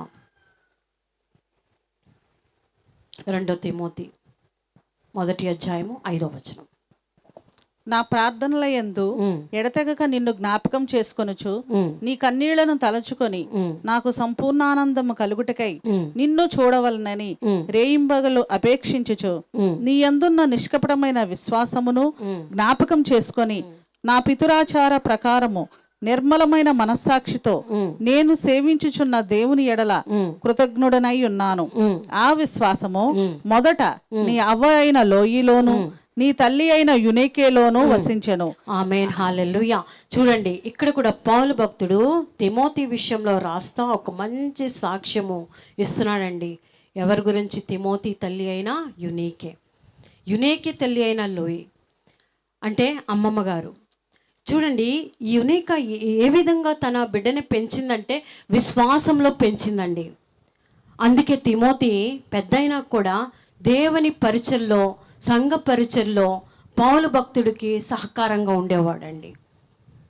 అది జనరేషన్ బై వచ్చింది. తిమోతి తండ్రి అంట అన్యుడంట. ఆయన గ్రీకు దేశానికి చెందినవాడంట. ఆయన సరిగా మరి దేవుని యొక్క భయభక్తిలో ఆయన పెంచలేదు. కానీ ఎవరు పెంచిందని? తన తల్లి అయిన యునేకే. అక్కడి నుంచి విశ్వాసము తన అమ్మమ్మ అయిన లోయలో నుంచి వచ్చిందంట ఆ విశ్వాసము. ఇక్కడ కొంతమంది అమ్మమ్మలు కూడా ఉన్నట్టున్నారు. మీ యొక్క మనవళ్ళని కానీ మనవరాల్ని నిజంగా దేవుని యొక్క విశ్వాసంలో పెంచుతున్నారా మీరు? అమ్మమ్మ నుంచి కూతురు నుంచి కొడుకు, చక్కని పెంపకాలండి, చక్కగా పెంచారు వాళ్ళు. అందుకే ఒక మంచి సాక్ష్యము పౌలు భక్తుడు తిమోతి విషయంలో చెప్తున్నారు. నిజంగా మన తండ్రి అయిన దేవుడు ఇక్కడ కూర్చున్న మీరు, మనము మన విషయంలో ఎటువంటి సాక్ష్యం దేవుడు ఇస్తున్నారు? స్త్రీలకి దేవుడు మంచి పాత్రలు అనేది ఇచ్చారు. తర్వాత ఇంకా చెప్పుకున్న వెళ్ళిపోతే టైం అయిపోతుంది. కోడల విషయం కూడా, కోడల బాధ్యత కూడా మనము ఫుల్ఫిల్ చేయాల్సింది. రూతు నయోమి విషయంలో చెప్తే అదొక పెద్ద సబ్జెక్ట్ అయిపోతుంది. నేను దాంట్లోకి వెళ్ళట్లేదండి. ఒక 3 రోల్ మనము ఈ లోకంలో ఉన్నప్పుడు చక్కగా దాన్ని మనం ప్లే చేసుకోవాలండి. మొదటిగా ఒక కుమార్తె యొక్క రోల్ పాత్ర, రెండోది ఒక మంచి భార్యగా, తర్వాత ఒక మంచి తల్లిగా అండి. ఈ 3 రోల్స్ మనం ఏ విధంగా మనము ప్లే చేస్తున్నాము అనేది మనం గమనించుకోవాలి, గ్రహించుకోవాలి. ఈ లోకంలో ఉన్నప్పుడు ఒక మంచి కుమార్తెగా మనము ఉండాలి, ఒక మంచి భార్యగా, ఒక మంచి తల్లిగా. మన బిడ్డల్ని పెంచే విషయంలో నిజంగా మీరు అర్థం చేసుకొని, గ్రహించుకొని, నిజంగా వారి దేవుని యొక్క మార్గంలో ఉన్నారా లేదా అని మిమ్మల్ని మీరే ఒక ప్రశ్న అడగండి. ఒకవేళ లేకపోతే కనుక ప్రార్థన చేయండి. దేవుడు తప్పకుండా అసహజమైన విషయాల్ని సహజం చేస్తాడు, తప్పకుండా చేస్తాడు. నేను ఒక చిన్న సాక్ష్యం చెప్తున్నానండి. నేను ఒక కేరళ అమ్మాయిని. అయితే చిన్నప్పుడు ఎట్లాగా ఉండేదానంటే, ఇంట్లో చుట్టాలు వస్తే కనుక నేను బాత్రూంలో లాక్ చేసి ఉండేదాన్ని. అంత సిగ్గు, అంత భయం, మనుషులను చూస్తే భయము, వణుకు, ఎందుకో తెలీదు. వారి ముందుకు నేను వెళ్ళేదాన్ని కాదండి. వచ్చిన విజిటర్స్ కూడా మా నాన్న పేరు థామస్. ఏయ్యా థామస్, ఇదేనా ఇట్లాగానే నువ్వు పెంచేది? పిల్లల్ని ఇట్లాగా పెంచితే ఎట్లాగా? నాకు 2 తమ్ముళ్ళండి. వారు చక్కగా ఉండేవారు, కానీ నాకే భయం. జనాలను చూస్తే లోపలికి వెళ్ళిపోయేదాన్ని. మళ్ళీ ఎప్పుడైతే వారు ఇంట్లో నుంచి వెళ్ళిపోతారో అప్పుడు బయటికి వచ్చేదాన్నండి. మరి తల్లి ప్రార్థన చేస్తూ వచ్చింది. నా తల్లి కూడా ఒక ఆత్మీయమైన తల్లి అండి, ప్రార్థించే ఒక తల్లి అండి. తను ఇప్పుడు కేరళలో ఉంది. అయితే యవ్వన కాలము, చైల్డ్హుడ్ నుంచి యవ్వన కాలంలోకి వచ్చాను. ఆ తర్వాత నా వివాహం అయింది మరి ఇమానుయల్ గారితో. అయితే పరిచర్య కూడా దేవుడు మాకు ఇచ్చి ఉన్నారు. ఆ పరిచర్య ఏంటంటే ఎట్లాగా మొదట్లో ఎట్లాగ ఉండేదాన్ని అంటే ప్రేయర్స్ పెట్టేవాళ్ళం. ఒక 7 days లేదంటే ఒక 30 days అట్లాగా చర్చిలో ప్రేయర్ పెట్టినాక ఫస్ట్లో మామయ్య వాళ్ళతో కలిసి మేము ఉండేవాళ్ళం. ఆ తర్వాత మరి పరిచర్య కొంచెం పెరగాలి, పెంచాలి అని ఒక దేవుని ఏర్పాటుతో మేము 2015లో ఒక పరిచర్య ఏర్పాటు చేసుకున్నామండి. అయితే ఆ స్టార్టింగ్లో ఎట్లాగంటే ఆ ప్రేయర్కి కొంచెం మా హస్బెండ్ కొంచెం లేట్ అయితే కనుక ఫోన్ కొట్టేదాన్ని. అయ్యా ఎక్కడున్నావు అయ్యా, ప్రేయర్ స్టార్ట్ అయిపోయింది, పాటలు ఎవరో పాడారు కానీ ఇంకా వాక్యం టైం అయిపోతుంది, ఫోన్ మీద ఫోన్ కొడతా ఉండేదాన్ని. ఎందుకంటే భయం, మైక్ అంటే వణుకు, భయం, ఎట్లాగా చెప్పాలి ఎట్లాగా అని. అయితే ఆయన కూడా పాపం ఎక్కడున్నా తొందరగా వచ్చేవాడు, బైక్ వేసుకొని వచ్చేవారు. ఆ తర్వాత నేను ప్రభు దగ్గరకు అడిగాను, ప్రభా ఇట్లా కాదు, భయముతో దేవుని మాట ఒక మాట ఉందండి, పిరికివారంట మరి పరలోక రాజ్యానికి వెళ్ళరంట. ఎక్కడికి వెళ్తారు? పిరికివాళ్ళు. అయితే ఈ వాక్య ప్రకారం అయితే నేను ఎట్లాగా పరలోక రాజ్యానికి వెళ్తాను ప్రభా, నాకు ధైర్యాన్ని ప్రభా. మైకు పెట్టుకొని నా భర్త ఎట్లాగా మాట్లాడుతున్నాడు అట్లాగా మాట్లాడటానికి నాకు కూడా కృపయు ప్రభా అని ఒక 100 days ఫాస్టింగ్ ప్రేయర్ జరిగిందండి మా సంఘంలో. ఆ 100 daysలో ఇదొక్కటే నేను గురి పెట్టుకొని ప్రార్థన చేశాను. ప్రభా మైకు పెట్టుకొని నేను వాక్యాన్ని అందించాలి, ప్రార్థన చేయాలి. ప్రార్థన చేశానండి. ఆ 100 రోజుల్లో దేవుడు నాకు కృప ఇచ్చారు. ఇప్పుడు నా భర్త నేను అంటాను, రాబాకయ్యా నేనే నడిపించుకుంటాను అని చెప్తే, ఇంత డేర్ వచ్చిందమ్మా నీకు, అయినా నువ్వు కేరళ అమ్మాయి అయినా వచ్చి మా తెలుగు వాళ్ళని రూల్ చేస్తున్నావు ఏంటి అని చాలాసార్లు అడుగుతూ ఉంటాడు. వాళ్ళే కాదయ్యా నువ్వు కూడా రాబాక, 100 రోజులు నేనే నడిపిస్తాను. దేవుడు కృప ఇచ్చాడండి. నేను గొప్పతనం చెప్పట్లేదు. ఏదైతే మనం దేవుని సన్నిధిలో అడుగుతామో దేవుడు తప్పకుండా అది ఇస్తాడు. హల్లెలూయా. మనసారా మనము అడగాలి. యోవేలు గ్రంథంలో ఒక వచనం ఉందండి, ఎవరైతే మనస్ఫూర్తిగా మనసారా నా దగ్గర అడుగుతారో వారికి నేను ఏది అడిగినా కూడా ఇస్తానని సెలవిచ్చారు. హల్లెలూయా. ఈరోజు మీరు ఏ అక్కర్లో ఉన్నారో, ఏ అవసరతాల్లో ఉన్నారో, మీ భర్త ఇంకా రక్షణలోకి రాలేదా, మీ బిడ్డలు ఇంకా రక్షణలోకి లేరా, మీరు ప్రార్థన చేయండి. నాకు ఇచ్చిన దేవుడు మీకు ఇవ్వరండి, తప్పకుండా ఇస్తారు. మరి ఈ 2025లో ఒక్కటే నేను కోరుతున్నానండి, ఒక మంచి భార్యగా ఉండండి, ఒక మంచి తల్లిగా ఉండండి, ఒక మంచి కుమార్తెగా ఉండండి. దానికన్నా మించింది ప్రభువుకి ఒక మంచి కుమార్తెగా దేవుని పనిలో పరిచర్య కలిగి మీరు ఉండండి. దేవుడు మిమ్మల్ని బహుగా దీవిస్తాడు. దేవుని పనిలో పరిచర్యలో ఉంటే కనుక మిగతా అన్ని విషయాల్లో దేవుడు కృపిస్తాడండి. ఈరోజు ఒక తీర్మానం తీసుకోండి, మీరు ఎక్కడికి వెళ్తున్నారో. మరి అయ్యగారు అమ్మగారు మంచి చక్కని సంఘం కలిగి ఉంటున్నారు, ఎప్పుడు ప్రార్థించే సంఘం అండి అది. మీకున్న అవసరతాలు వారికి చెప్పండి, వారు కూడా మీకోసం ప్రార్థన చేస్తారు. ఆ సంఘంలో ఒక చిన్న పని నేను చేస్తానండి, ఏదైనా ఒక చిన్న పని అండి, ఓడవటమో లేదా బాటిల్స్ ఫిల్ చేయటమో, చెట్లకి నీళ్ళు పోయటమో, సేవకులకి ఏదైనా పరిచర్య చేయటమో మీరు చేస్తున్నారండి. సేవకుల విషయంలో ఏదైనా పరిచర్య చేస్తున్నారండి. సేవకులకి చేస్తానంటే దేవునికి చేసినట్టే లెక్క. హల్లెలూయా. ఎందుకంటే మనం దేవునికి మరి ఇప్పుడు ఉన్న పరిస్థితుల్లో మనం చేయలేము, కానీ వారికి చేస్తానంట మనము దేవునికి చేసినట్టే లెక్క.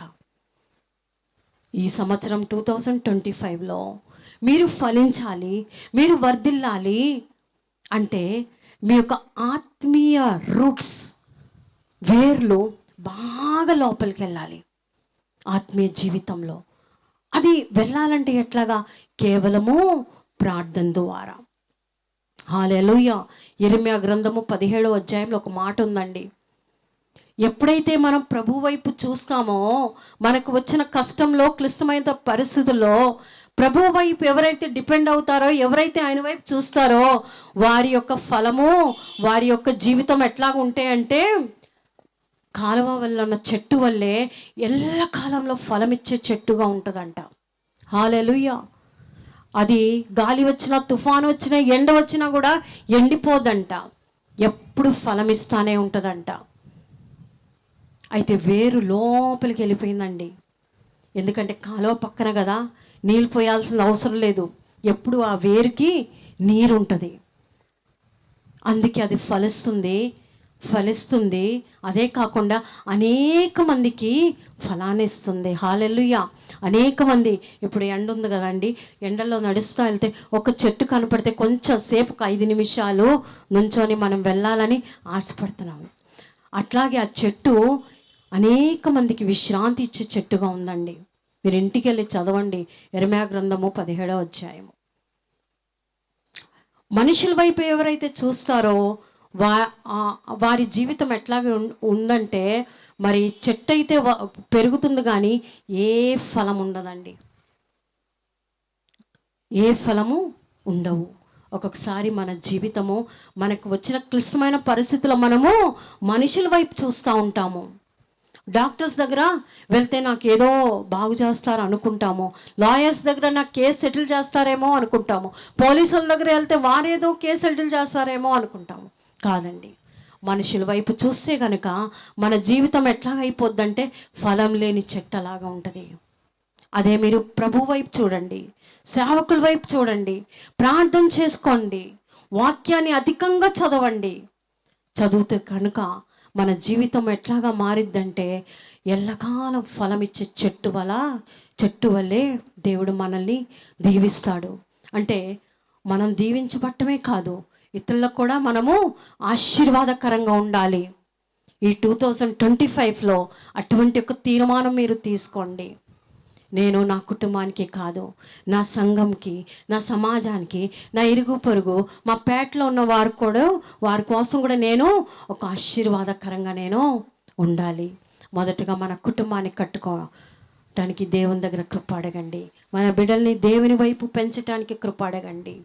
ఒక మంచి తల్లిగా, మంచి కుమార్తెగా, మంచి భార్యగా ఉండాలని దేవుని సన్నిధిలో కోరుకోండి. తప్పకుండా ఎటువంటి క్లిష్టమైన పరిస్థితి అయినా సరే, ఒక్కొక్కసారి అమ్మా నా భర్త ఎన్నో సంవత్సరాల నుంచి తాగుతున్నాడండి, ఆయనలో మారు మనసు లేదండి. మీరు నిరాశపడవద్దు, నిరుత్సాహం మీ జీవితంలో రానివద్దు. దేవుడు తప్పకుండా ఆ క్లిష్టమైన పరిస్థితుల నుంచి విడిపిస్తాడు. అయితే మనము ఎట్లా రావాలి ప్రభు దగ్గరికి? మనసారా, మనపూర్వకంగా ఆయన సన్నిధికి రావాలి. ఒక్కొక్క కొట్టుకెళ్తే ఏదైనా వస్తువు కావాలంటే మనము ఏమి ఇవ్వాలండి? డబ్బులు ఇవ్వాలి కదా. ఇవ్వకుండా ఫ్రీగా ఇస్తారా ఆయన? ఇవ్వరు. సేమ్ అట్లాగా ఆత్మీయ జీవితంలో మన యొక్క జీవితాన్ని ఇంకా ఆత్మీయతలో పెంచాలి. మన భర్త విషయం, బిడ్డల విషయం ఏదైనా ప్రభువు దగ్గర అడగాలంటే మరి ప్రభు కోరుకున్నది ఏంటంటే మనం కూడా మనసారా ప్రభు దగ్గరికి రావాలంట, మనసారా అడగాలంట. అప్పుడు దేవుడు మనం ఏదైతే అడుగుతామో దేవుడు మనకు దయచేస్తాడు. ఈ చిన్న వాక్యాన్ని దేవుడు దీవించునుగాక. ప్రైజ్ లార్డ్ అమ్మ. మరి నాకు సమయం ఇచ్చిన అయ్యగారికి, అమ్మగారు కూడా వందనాలండి.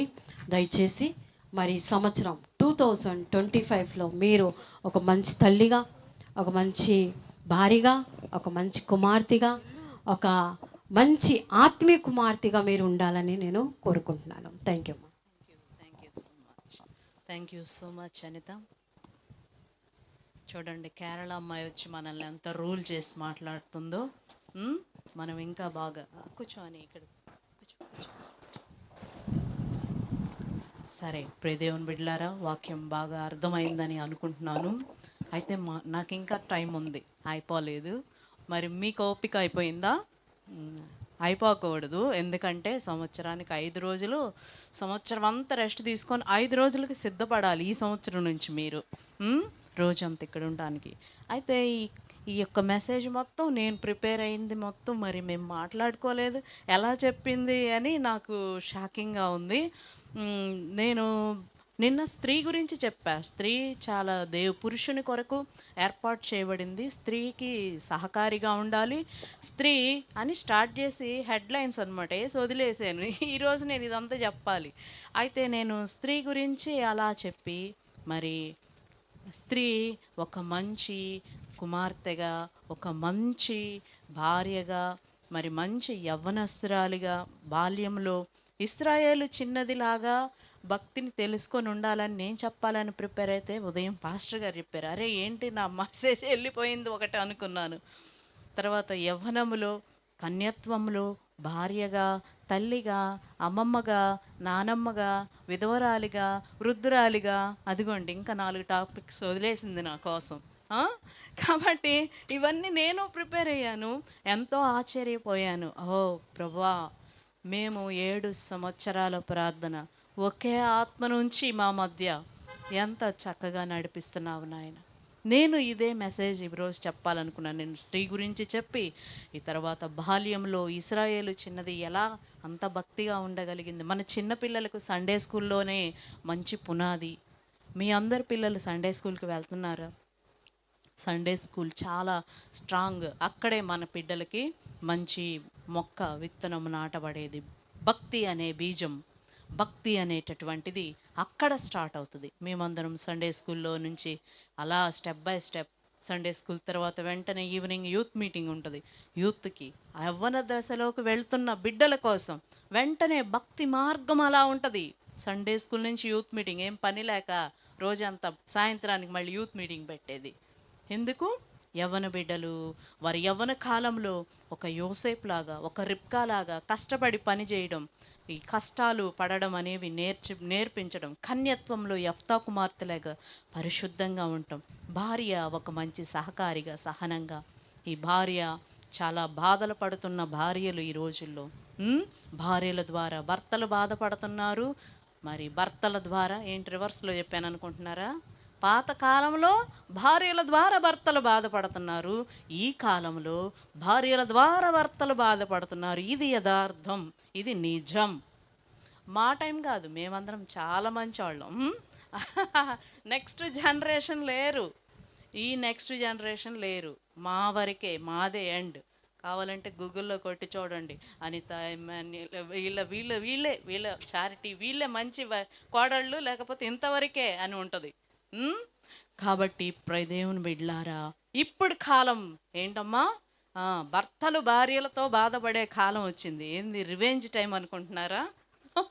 కాబట్టి తెలివి ఎక్కువ వచ్చేస్తుంది. ఎందుకంటే ఈ భార్యలు భర్తలను బాధ పెట్టే భార్యలు ఎందుకున్నారు అని నేను సర్వే చేసి అది చెప్పాలనుకుంటున్నాను. ఎందుకంటే భక్తి లేదు ఆ భార్యలకి. ఎందుకు? భక్తిహీనులైన భార్యలు వాళ్ళు, అందుకు భర్తలను బాధ పెడుతున్నారు. కాబట్టి దేవుని బిడ్డలారా, సరే ఏది ఏమైనప్పటికీ భార్యలు బాధపడుతున్నారంటే, భార్య భర్త ద్వారా బాధించబడుతుందంటే, సరే మీ అందరిని ఒక చిన్న ప్రశ్న అడిగి 10 నిమిషాలు, ఒక 5 నిమిషాలు ఒక మాట చెప్పి నేను ముగిస్తాను. మరి మీరు మీ అందరి భర్తలు మారారా? చాలామంది ఒకవేళ ఈ లోకంలో లేకపోతే మరి మీ పిల్లలకి బోధించండి. మరి భర్త విషయంలో మీ కుమార్తెలకు బోధించండి.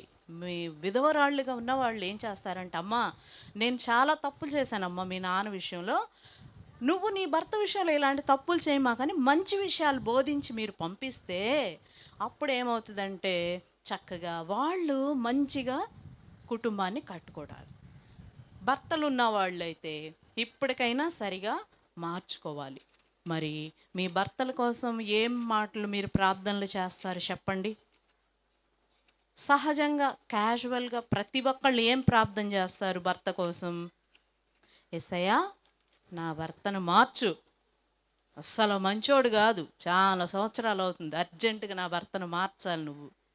ఏంటి వచ్చే సంవత్సరం ప్రార్థనకి మేమందరం కొత్త సంవత్సరంలో భర్తతో సహా వెళ్ళాలి అని మనము ప్రార్థనలు చేస్తాం. భర్తను మార్చాలి, భర్త మారాలి, మరి బయటికి వెళ్తున్నాడు, కాపాడు భర్తని. ఆ తర్వాత ఏం చేస్తాము? మంచి ఆరోగ్యాన్ని క్షేమంగా తీసుకురా. నాకు తెలిసి 3 మాటలే ప్రార్థన చేస్తారు భర్త గురించి. ఎందుకు 3 ముళ్ళు వేసాడనా? 3 మాటలే ప్రార్థన చేస్తారు భర్త గురించి నాకు తెలిసి. కాబట్టి ప్రియ దేవుని బిడ్డలారా, అలా కాదమ్మా. 3 మాటలు కాదు, 31 విషయాలు ప్రార్థన చేయాలి భర్త గురించి. ఎన్ని విషయాలు? అమ్మో ఇదేందమ్మో మేమెప్పుడు వినలేదు, మేమెప్పుడు చూడలేదు అంటున్నారా? ఎస్, 31 విషయాలు ప్రార్థనలు చేయాలి. భర్త కోసం మనల్ని దేవుడు ఆయనకు గాఢ నిద్ర కలగజేసి ఆయన కోసం ఆయనలో నుండి ఒక ఎముకను తీసి ఆ ఎముక ద్వారా మనల్ని సృష్టించి, అమ్మ ఆయనకి సహాయంగా ఉండమ్మా, సహకారంగా ఉండు, సహనంతో ఉండు అని దేవుడు మనల్ని చేస్తే మనం ఇంకొకలాగా ఉంటున్నామని నిన్న మాట్లాడుకున్నాం. అయితే భర్త గురించి 3 విషయాలే ప్రార్థన చేసేవాళ్ళు చాలామంది ఉన్నారు. అందులో నేను ఒకదాన్ని. చాలా సంవత్సరాలు తర్వాత 31 విషయాలు నేను ప్రార్థన చేయాలని దాదాపు 5-6 సంవత్సరాల క్రితం తెలుసుకొని నేను ప్రార్థనలు చేసినప్పుడు ఆ 31 విషయాలు నెరవేరకపోయినా చాలా వరకు వాటిలో నెరవేరింది. ఈ 31 విషయాల కోసం దాదాపు నేను 5 సంవత్సరాల క్రితం ఉదయాన్నే 3ంటికి లేచి ప్రార్థన చేసేదాన్ని. ఎన్నింటికి? ఏ విషయాలు చేశానో నేను చెప్తాను. ఇష్టం ఉన్నవాళ్ళు నేను కూడా చేస్తాను ఈ రోజు నుంచి. సరే పెళ్ళి కాలేదుగా మాకెందుకులే అని యవనస్తులు, చిన్నపిల్లలు అలా చూస్తూ ఉండాల్సిన అవసరం లేదు. పెళ్ళి కాబోతుంది కాబట్టి మీరు కూడా రాసుకొని ప్రార్థన చేయొచ్చు. ఏంటంటే ఏమేం ప్రార్థనలు చేయాలంటే, మరి ఆయన భార్యగా నేను మంచిగా బాగుండాలి అని ముందు మీకోసం ప్రార్థన చేసుకోండి. ఎందుకంటే ఇంకా 30 విషయాలు ప్రార్థన చేయాలంటే ఫస్ట్ మనకి బలం రావాలి. బూస్ట్ దాగి చేశారు అట్లా కాదు. ఫస్ట్ మాట నువ్వు మిగిలిన 30 చేయడానికి బలం తెచ్చుకోవటం కోసం నీ కోసం చేసుకో ఫస్ట్. యేసయ్యా అతని భార్య. ఫస్ట్ మాట ఏంటంటే అతని భార్య. యేసయ్యా నేను మంచి భార్యగా ఉండాలి. నువ్వు నన్ను ఎందుకు సృష్టించావు? నా భర్తకి ఎందుకు ఇచ్చావు? నేను మంచి సహకారిగా, సహనంతో ఉండాలని ఇచ్చావు కదా, అదంతా నాకు ఇవ్వు. ఎప్పుడు కూడా నేను సహనాన్ని కోల్పోకూడదు, సహకారిగా లేకుండా ఉండకూడదు. ఫస్ట్ నన్ను మార్చేసయ్యా, నాకు మంచి బుద్ధి ఇయ్యి, జ్ఞానం ఇయ్యి. మరి నీ ప్రార్థనతో నీ భర్త నీ గురించి ఒక సాక్ష్యం చెప్పాలి. ఈ 31 విషయాలు ప్రార్థన చేసినాక ఏం చెప్పాలంటే, నా ప్రియమైన భార్య, నిరంతరము నీ ప్రార్థనతో కప్పబడి నేను దేవుని సన్నిధికి వచ్చాను. లేకపోతే నీ ప్రార్థనతో కప్పబడిన నీ భర్తని, నిరంతరం నువ్వు చేసే నీ ప్రార్థనతో కప్పబడిన నీ భర్తని నేను అని ఆయన మన గురించి సాక్ష్యం. చాలే చేసినంతవరకు లేచి టీ పెట్టిరా, ఇక చాలే చేసింది బియ్యోటి నేర్చావు, లెగిస్తే పద్దాలు ప్రార్థనకి వెళ్ళటం. ఎందుకు అట్లా మాట్లాడుతున్నారంటే ఆ ప్రార్థనలో పవర్ లేదు, సరిగ్గా చేయట్లేదు, చెయ్యాల్సిన విధంగా చేయట్లా. అందుకే వాళ్ళు అలా మాట్లాడుతున్నారు. అలా వాళ్ళు మాట్లాడకుండా ఉండాలంటే మనం సరిగా చేయాలి. ఇప్పుడు టీ పెట్టి గబగబా హైలో పెట్టేసి టపటపటప వేసేసి ఇచ్చామనుకో, ఏంటి టీ ఎందుకు ఎవరు తాగరు పారబోయే అంటారు. శ్రద్ధగా చక్కగా పాలు మరిగినాక కాస్త అల్లం, ఇంకేంటి అల్లంతో పాటు ఇలాచి 2 కలిపి కొట్టి నీట్గా పెట్టామనుకోండి, స్ట్రాంగ్. ఇంకా ఆయన అలసట అంతా మర్చిపోయి, ఆహా ఎంత మంచి టీ ఇచ్చావమ్మా అని అనాలి. ఏంటి టీ అమ్మ అనేదానికి ఎంత మంచి టీ ఇచ్చావమ్మా అనేదానికి ఎంత తేడా ఉంది? చాలా ఉందా? కాబట్టి ప్రియ దేవుని బిడ్డలారా, చాలా సంతోషం. సరే, నాకు ఇంకొక 5 నిమిషాలే ఉంది. చూడండి, అతని భార్యగా యేసయ్యా, అతని భార్యగా ఆయనకి ఇష్టం వచ్చినట్లుగా మంచిగా ఎంత మంచి భార్యగా ఉండాలంటే నిన్ను చూసి ఆయన మారిపోవాలి అంతే. నువ్వెంత కష్టపడాల్సిన అవసరం లేదు, నీ ప్రవర్తన మీదే ఉంటుంది. అతని భార్యగా, అతని పనులలో, రెండవది అతని పనులలో, ఆయన పనుల కోసం ప్రార్థన చేయాలి. 3, ఆ భర్త యొక్క ఆర్థిక వ్యవహారాల కోసం ప్రార్థన చేయాలి. 3వ విషయం, 1 అతని భార్య, రెండవది అతని పని, భర్త యొక్క పని కోసం ప్రార్థన చేయాలి. 3వది భర్త యొక్క ఆర్థిక వ్యవహారాల కోసం ప్రార్థన చేయాలి. 4వది ఆయన లైంగిక జీవితమును ఆశీర్వదించాలని కూడా ప్రార్థన చేయాలి. ఇక్కడే చాలా ఇల్లీగల్ కాంటాక్ట్స్కి దారి తీస్తుంది. ఇది కుటుంబంలో సరిగ్గా లేకే. ఈ విషయం గురించి మాట్లాడటానికి సిగ్గుపడతా, పైన కింద పడతా అసలేం లేకుండా అయిపోతుంది. ఇక్కడ శూన్యం మిగులుతుంది. భార్యాభర్తల మధ్య ఇల్లీగల్ రిలేషన్స్, వ్యభిచార పరంగా వెళ్ళిపోతున్నారు. ఆయన ఆ జీవితాన్ని కూడా ఆశీర్వదించమని ప్రార్థన చేయాలి. ఆ జీవితాన్ని ఇచ్చింది దేవుడే కాబట్టి సిగ్గుపడాల్సిన లేదు. అతని ప్రేమాభిమానాలు, నీ భర్త యొక్క ప్రేమాభిమానాలు ఎప్పుడు కాపాడబడి నీ కొరకే ఉండాలని ప్రార్థన చేసుకోవాలి. ఆయనకి బయటికి వెళ్తాడు, ఎక్కువ బయట ఉంటాడు, ఎన్నో రకాల పరిస్థితులు, శోధనలు, ఒక స్త్రీ శోధనే అనే కాదు, ఎన్నో రకాల శోధనలు. ఆయన శోధనల కోసం ప్రార్థన చేయాలి. నీ భర్త యొక్క మనసు కోసం ప్రార్థన చేయాలి. ఇవన్నీ నాకు తెలియకముందు నేను చేసిన ఒకే ఒక ప్రార్థన ఇది. నా భర్త మనసు కోసం నేను బాగా ప్రార్థన చేసేదాన్ని. ఏమని? నా మనసు ఏంటో నేనేంటో అర్థం చేసుకొని ఉండేటట్టు చెయ్యేసయ్యా అని ప్రార్థన చేసేదాన్ని. అలాగే 20 సంవత్సరాలు ప్రార్థన చేసిన ప్రార్థన మార్పు ఇప్పుడు చాలా బాగా ఎక్కువ అర్థం చేసుకుంటున్నాడు మా పాస్టర్ గారు నన్ను. అది కూడా నేను భరించలేని విధంగా అయిపోయింది. సరే, ఆ తర్వాత అతని యొక్క భయాందోళనలు, దేని గురించి ఉంటున్నాయి ఆయనకి భయాందోళనలు అన్నీ మనకు చెప్పరు. కొంతమంది బయట వాళ్ళు చెప్తేనే తెలుస్తుంది. ఓహో అవునా అలాగా, నాకు తెలియదమ్మా, నాకు ఇంకా చెప్పలేదు. ఎక్కువ నా ఆన్సర్ ఇదే. మా తోడుకోళ్ళు అప్పుడప్పుడు ఫోన్లు చేసి అడుగుతూ ఉంటే వాళ్ళకి చెప్పే ఏమో నాకు తెలియదు. కాబట్టి ఆయన యొక్క భయాందోళనలు ఏమేమై ఉన్నాయో వాటన్నిటి నుంచి విడిపించాలని భర్త కోసం ప్రార్థన చేయాలి. ఆయన జీవిత ఉద్దేశం, 9వ విషయం, ఆయన జీవిత ఉద్దేశం కోసం ప్రార్థన చేయాలి. ఎందు గురించి ఆయన జీవిత ఉద్దేశం ఏమయ్యుందో ప్రార్థన చేయాలి. ఆయన యొక్క నిర్ణయాలు, 10వది, ఆయన మంచి నిర్ణయాలు తీసుకోవాలి. ఏది తీసుకొని చేశాడంటే అది ఫుల్ సక్సెస్ అవ్వాలి, సూపర్గా ఉండాలి. ఇంకా రాంగ్ అనేది జరగకూడదు, బ్యాక్ అనేది జరగకూడదు. అప్పుడు ఈ ప్రార్థన ఎంతో కాపాడుతుంది. అప్పుడు ఆ ప్రార్థన ఆ భర్త మంచి నిర్ణయం తీసుకునేలా చేస్తుంది. మరి ముఖ్యంగా ఇదిగోండి మనం డైలీ చేసేది అతని ఆరోగ్యం. 11వ విషయం, ఆయన ఆరోగ్యం, భర్త యొక్క ఆరోగ్యం కోసం ప్రార్థన చేయాలి. తర్వాత 12వ విషయం, భర్త యొక్క కాపుదల కోసం ప్రార్థన చేయాలి. 13, భర్త యొక్క శ్రమలు, పరీక్షల కోసం ప్రార్థన చేయాలి. ఆయన యొక్క పేరు ప్రతిష్టలు, 14 పేరు ప్రతిష్టల కోసం ప్రార్థన చేయాలి. 15 ఆయన యొక్క ప్రాధాన్యాల కోసం ప్రార్థన చేయాలి. 16 ఆయన యొక్క సంబంధ బాంధవ్యాల కోసం ప్రార్థన చేయాలి. బయటికి వెళ్తున్నాడు, లేకపోతే ఇంట్లోనే మన దగ్గరే ఉన్న ఎలాంటి సంబంధాలు కలిగి ఉంటున్నాడు, ఎవరితో ఫ్రెండ్షిప్ చేస్తున్నాడు, ఏంది ఇవన్నీ మనం కనగలవా? మన పక్కనే ఉంటారు కానీ మనం ఏం చేయలేం, చూడలేం. చూసినా కానీ దాన్ని చేసేది ఏమి లేదు. కాబట్టి వీటి కోసం మనం ప్రార్థన చేయాలి. ఆయన యొక్క యథార్థత కోసం ప్రార్థన చేయాలి. 17, 18 ఆయన పితృత్వపు బాధ్యతలు, తల్లిదండ్రుల విషయంలో ఆయన ఏమి కూడా ఎప్పుడు కూడా వేరుగా నడుచుకోవటానికి వీల్లేదు. వాళ్ళకి జన్మనిచ్చిన తల్లిదండ్రులను చూడవలసిన విధంగా చూడాలి. ఈ విషయంలో మా పాస్టర్ గారి గురించి నాకు చాలా సంతోషం. వారి తల్లిదండ్రుల పాదాలు కడుగుతాడు, శుభ్రంగా చూస్తాడు. ఏంటి ఎలా ఉన్నారు, ఆరోగ్యం ఎలా ఉంది. సడన్గా 8-9 ఈరోజు 2 రోజుల నుంచి నాన్న దగ్గరికి వెళ్ళలేదు, ఎలా ఉన్నాడో చూసి రావాలి.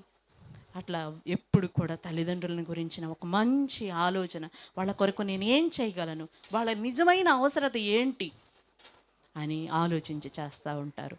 కాబట్టి 19 అతని గతం, ఆయనకు ఒక గతం ఉండొచ్చు. ఆ గతమును గురించి మనం మాట్లాడకూడదు, ఆ గతమును గురించి మనము ఏం బాధించకూడదు. ఆయనకున్న పరిస్థితుల ప్రభావాన్ని బట్టి ఉండొచ్చు. ఆ విషయాన్ని గురించి ఎప్పుడు కూడా ఆయనే మర్చిపోవాలని, మనం కాదు. అసలుకి ఆయనకు ఒక గతం ఉంటే ఆ గతాన్ని ఆయనే మర్చిపోవాలని మనము ప్రార్థన చేయాలి. ఆయన యొక్క వైఖరి కోసం ప్రార్థన చేయాలి. 21 ఆయన వైవాహిక జీవితం ఆశీర్వాదకరంగా ఉండాలని ప్రార్థన చేయాలి. ఆయన యొక్క భావోద్రేకాలు 22, 23 అతని నడత, 24 అతని మాటలు, 25 అతని పశ్చాత్తాపం, 26 భర్త యొక్క విడుదల గురించి. నీ భర్త విడుదల కావాలంటే నా చిన్న జీవితంలో నాకున్న అనుభవం 3ంటికి ప్రార్థన చేయాలి. తెల్లారగట్ల 3ంటికి లెగిసి ఆయనకు విడుదల కలగాల్సిన విషయమై విడుదల కలగాలని ప్రార్థన చేయాలి. నా భర్త విషయంలో ఒక చిన్న విడుదల కలగనప్పుడు నేను అలా ప్రార్థన చేశాను. గొప్ప విడుదల ఎలాగంటే దేవుడు నాకు దర్శనం చూపించాడు. గొప్ప మహిమ, నేనే చూడలేనంత వెలుగు ఆయన మీదకు వచ్చింది. అది వచ్చిన తర్వాత నుంచి గొప్ప విడుదల పొందుకున్నాడు. ఆ తర్వాత పాటలు రాయటం మొదలుపెట్టాడు మా పాస్టర్ గారు అప్పటి నుంచి. కాబట్టి ఆయనకి ఏదైనా విడుదల కలగాలంటే ప్రతి భార్య 3ంటికి లేచి ప్రార్థన చేయాలి. అప్పుడు విడుదల కలుగుతుంది. భార్య యొక్క భర్త యొక్క విధేయత గురించి ప్రార్థన చేయాలి. 27 అతని విధేయత, 28 అతనిపై అతనికి ఉన్న స్వీయ అభిప్రాయం, 29 అతని విశ్వాసం, 30 అతని వినికిడి, 31 అతని భవిష్యత్. అతని భవిష్యత్ నీవేగా ఉండాలి. ఎంత దేవుని యొక్క చిత్తమంతా తెలియాలి. ప్రియ దేవుని బిడ్డలారా, భార్య మీద భర్త కోసం ఇలా 31 విషయాలు ప్రార్థనలు చేయాలి. 3 మాటలు ప్రార్థన చేసి 30 సంవత్సరాలైనా మారడే అని దేవుణ్ణి మాట్లాడటం కాదు. ఇలాగా మనం ప్రార్థన చేసినప్పుడు 31 జరిగితే సంతోషమే, అందులో 10 జరిగిన, ముఖ్యంగా మనకి కావాల్సినవి జరిగిన సంతోషమే. కాబట్టి ప్రియ దేవుని బిడ్డలారా, మనము మన భర్తలు మన గురించి ఏం సాక్ష్యం చెప్పాలి? నా ప్రియమైన భార్య, నీ ప్రార్థనతో కప్పబడిన నీ భర్తని నేను నిరంతరము నీ ప్రార్థనతో కప్పబడి ఈ విధంగా ఈరోజు జీవిస్తున్నానంటే, నా ప్రియమైన భార్య, నీ ప్రార్థనతో కప్పబడిన నీ భర్తని అని భార్య గురించి భర్త సాక్ష్యం చెప్పేలా ఉండాలి. అమ్మో, భార్య ఇంటికి వస్తుందంటే భయపడే భర్తగా ఏంటి ఈ రోజుల్లో లాగా రకరకాల పరిస్థితులతో ఉండకూడదు. కాబట్టి ప్రియ దేవుని బిడ్డలారా, మనసులో పెట్టుకోండి. ఏది ఏమైనప్పటికీ ఈరోజు అనిత చక్కగా ఎంతో స్త్రీలు వారి యొక్క రోల్స్ ఏంటి, దేవుడు ఎలాగిచ్చాడు, వాటిని ఎలా మనం జీవించాలి, ఎలా జీవించకూడదు అనేటటువంటి విషయాన్ని ఎంతో చక్కగా చెప్పింది. వారి యొక్క బేతెల్ వర్షిప్ సెంటర్ని ప్రేయర్ హాల్ని దేవుడు దీవించాలని అనిత ఇమాన్యుయల్ తనకిచ్చిన 3 బిడ్డల కోసం ప్రార్థనలు చేద్దాం. చివరి ప్రార్థన ఆశీర్వాదంతో మనం సెలవు తీసుకుందాం. మన కోసం టీ ఏర్పాటు చేయబడింది. ప్రశాంతంగా టీ తాగిన తర్వాత మీరు అందరూ వెళ్ళండి. చూడండి, ఉదయం వచ్చి మధ్యాహ్నం రాకుండా ఉండొద్దు. నేను ఇంకా మన బిడ్డలు ఉన్నారు, అందరూ మీతో మాట్లాడాలని మీ గురించి వాళ్ళు సిద్ధపడి వస్తున్నారు. కాబట్టి ఖచ్చితంగా రేపు ఎల్లుండి మిస్ చేసుకోవద్దు. ప్రార్థన అయిపోయినాక భోంచేసి మీరు ఇక్కడే ఉండండి. ఒక 5 మినిట్స్ రీఫ్రెష్ అయిపోయి వెంటనే మీరు యాడ్ అయిపోవాలి. అప్పుడు దేవుని మాటలు ఇంకా బలంగా వింటారు. వాటి ప్రకారంగా మీరు జీవించడానికి అవకాశం ఉండదు. మేము ఎంతో మీకోసం ప్రార్థనలు చేసి ప్రయాసపడి వస్తున్నాం మీకు బోధించాలని. కాబట్టి ప్రియ దేవుని బిడ్డలారా, ఏ యొక్క సభను మిస్ చేసుకోవద్దు. సాయంత్రం 6:30కు తిరిగి సభ జరుగుతుంది. అందరూ సిద్ధపడి రండి. చివరి ప్రార్థనతో ఈ పరిచర్యను ముగించుకుందాం. మమ్మల్ని మిక్కిలిగా ప్రేమించిన మా ప్రియ పరలోకపు తండ్రి, నమ్మకమైన ప్రభువా, నీ బంగారు పావన పాదాలకు వందనాలు, స్తోత్రాలు. 2వ రోజు ఉదయం అలాగే మధ్యాహ్నం ఈ సమయంలో అనితాని మీరు బలపరుచుకున్నారు ప్రభువా. బిడ్డని ప్రభువానైనా సాక్షిగా వాక్యంలో ప్రభువానైనా స్త్రీ పాత్ర ఎలా ఉంది, ఏం చేయాలి ప్రభువా, మీరు మాట్లాడిన ప్రతి మాటలకై వందనాలు. బిడ్డ కుటుంబాన్ని దీవించండి అయా నాయన, వారి సేవను దీవించండి. బిడ్డల 3కి మంచి భవిష్యత్తులు దయచేయండి, ఆశ్రయించండి. వచ్చి ఈ సమయంలో విన్న ప్రతి బిడ్డ హృదయాన్ని మీరు దీవించండి ప్రభువా. నాయనా, వారు ఈ మాటలన్నీ వారి హృదయంలో భద్రపరుచుకొని బలపరుచుకొని ఇలా భర్త కోసం ప్రార్థన చేసేవాళ్ళుగా నాయనా, వారి భర్తలు మారేవారిగా, వారి భర్తలు మారటానికి భార్య యొక్క ప్రార్థన కారణంగా ఉండడానికి సహాయము దయచేయండి నాయన. ఎంతోమంది భర్తలు మారకుండానే దాటిపోయిన వాళ్ళు ఉన్నారు ప్రభువా. యేసయ్యా నాయన తండ్రి, అయా అలాంటి వారికి ఆదరణ దయచేయండి. అలాంటి బాధపడుతున్న వారి పిల్లలకు మంచి విషయాలను బోధించి ప్రభువా, మంచి వాళ్ళు భర్తలను చూసే బిడ్డలుగా వాళ్ళ బిడ్డలు ఉండటానికి సహాయం దయచేయండి. వచ్చిన బిడ్డలందరినీ దీవించండి. ఈ మాటలు విన్నవారిని ఆశ్రయించి దీవించండి. సాయంత్రం పరిచర్య కొరకు మమ్మల్ని అందరినీ సిద్ధపరచండి. అలసిన మా దేహాలకు మంచి విశ్రాంతిని దయచేయండి. నాయన ఇక్కడ పరిచర్య చేస్తున్న ప్రతి ఒక్క బిడ్డ కుటుంబాన్ని, ప్రతి ఒక్కరిని దీవించి బలపరచమని, అడక్కు మరిచిన ప్రతి ఒక్క దీవెన ఆశీర్వాదాలు అక్కర్ల నీ నామములో తీర్చమని యేసుక్రీస్తు అతి శ్రేష్ఠ నామమున ప్రార్థించి వేడుకొంచున్నాం తండ్రి. ఆమేన్, ఆమేన్. అందరికి వందనాలు. మీ కొరకు మంచి టీ ఉంది, తాగి చక్కగా మీరు 6:30కి మీరందరూ రండి. దేవుడు మిమ్మల్ని అందరినీ దీవించును గాక. Amen, amen. Praise the lord.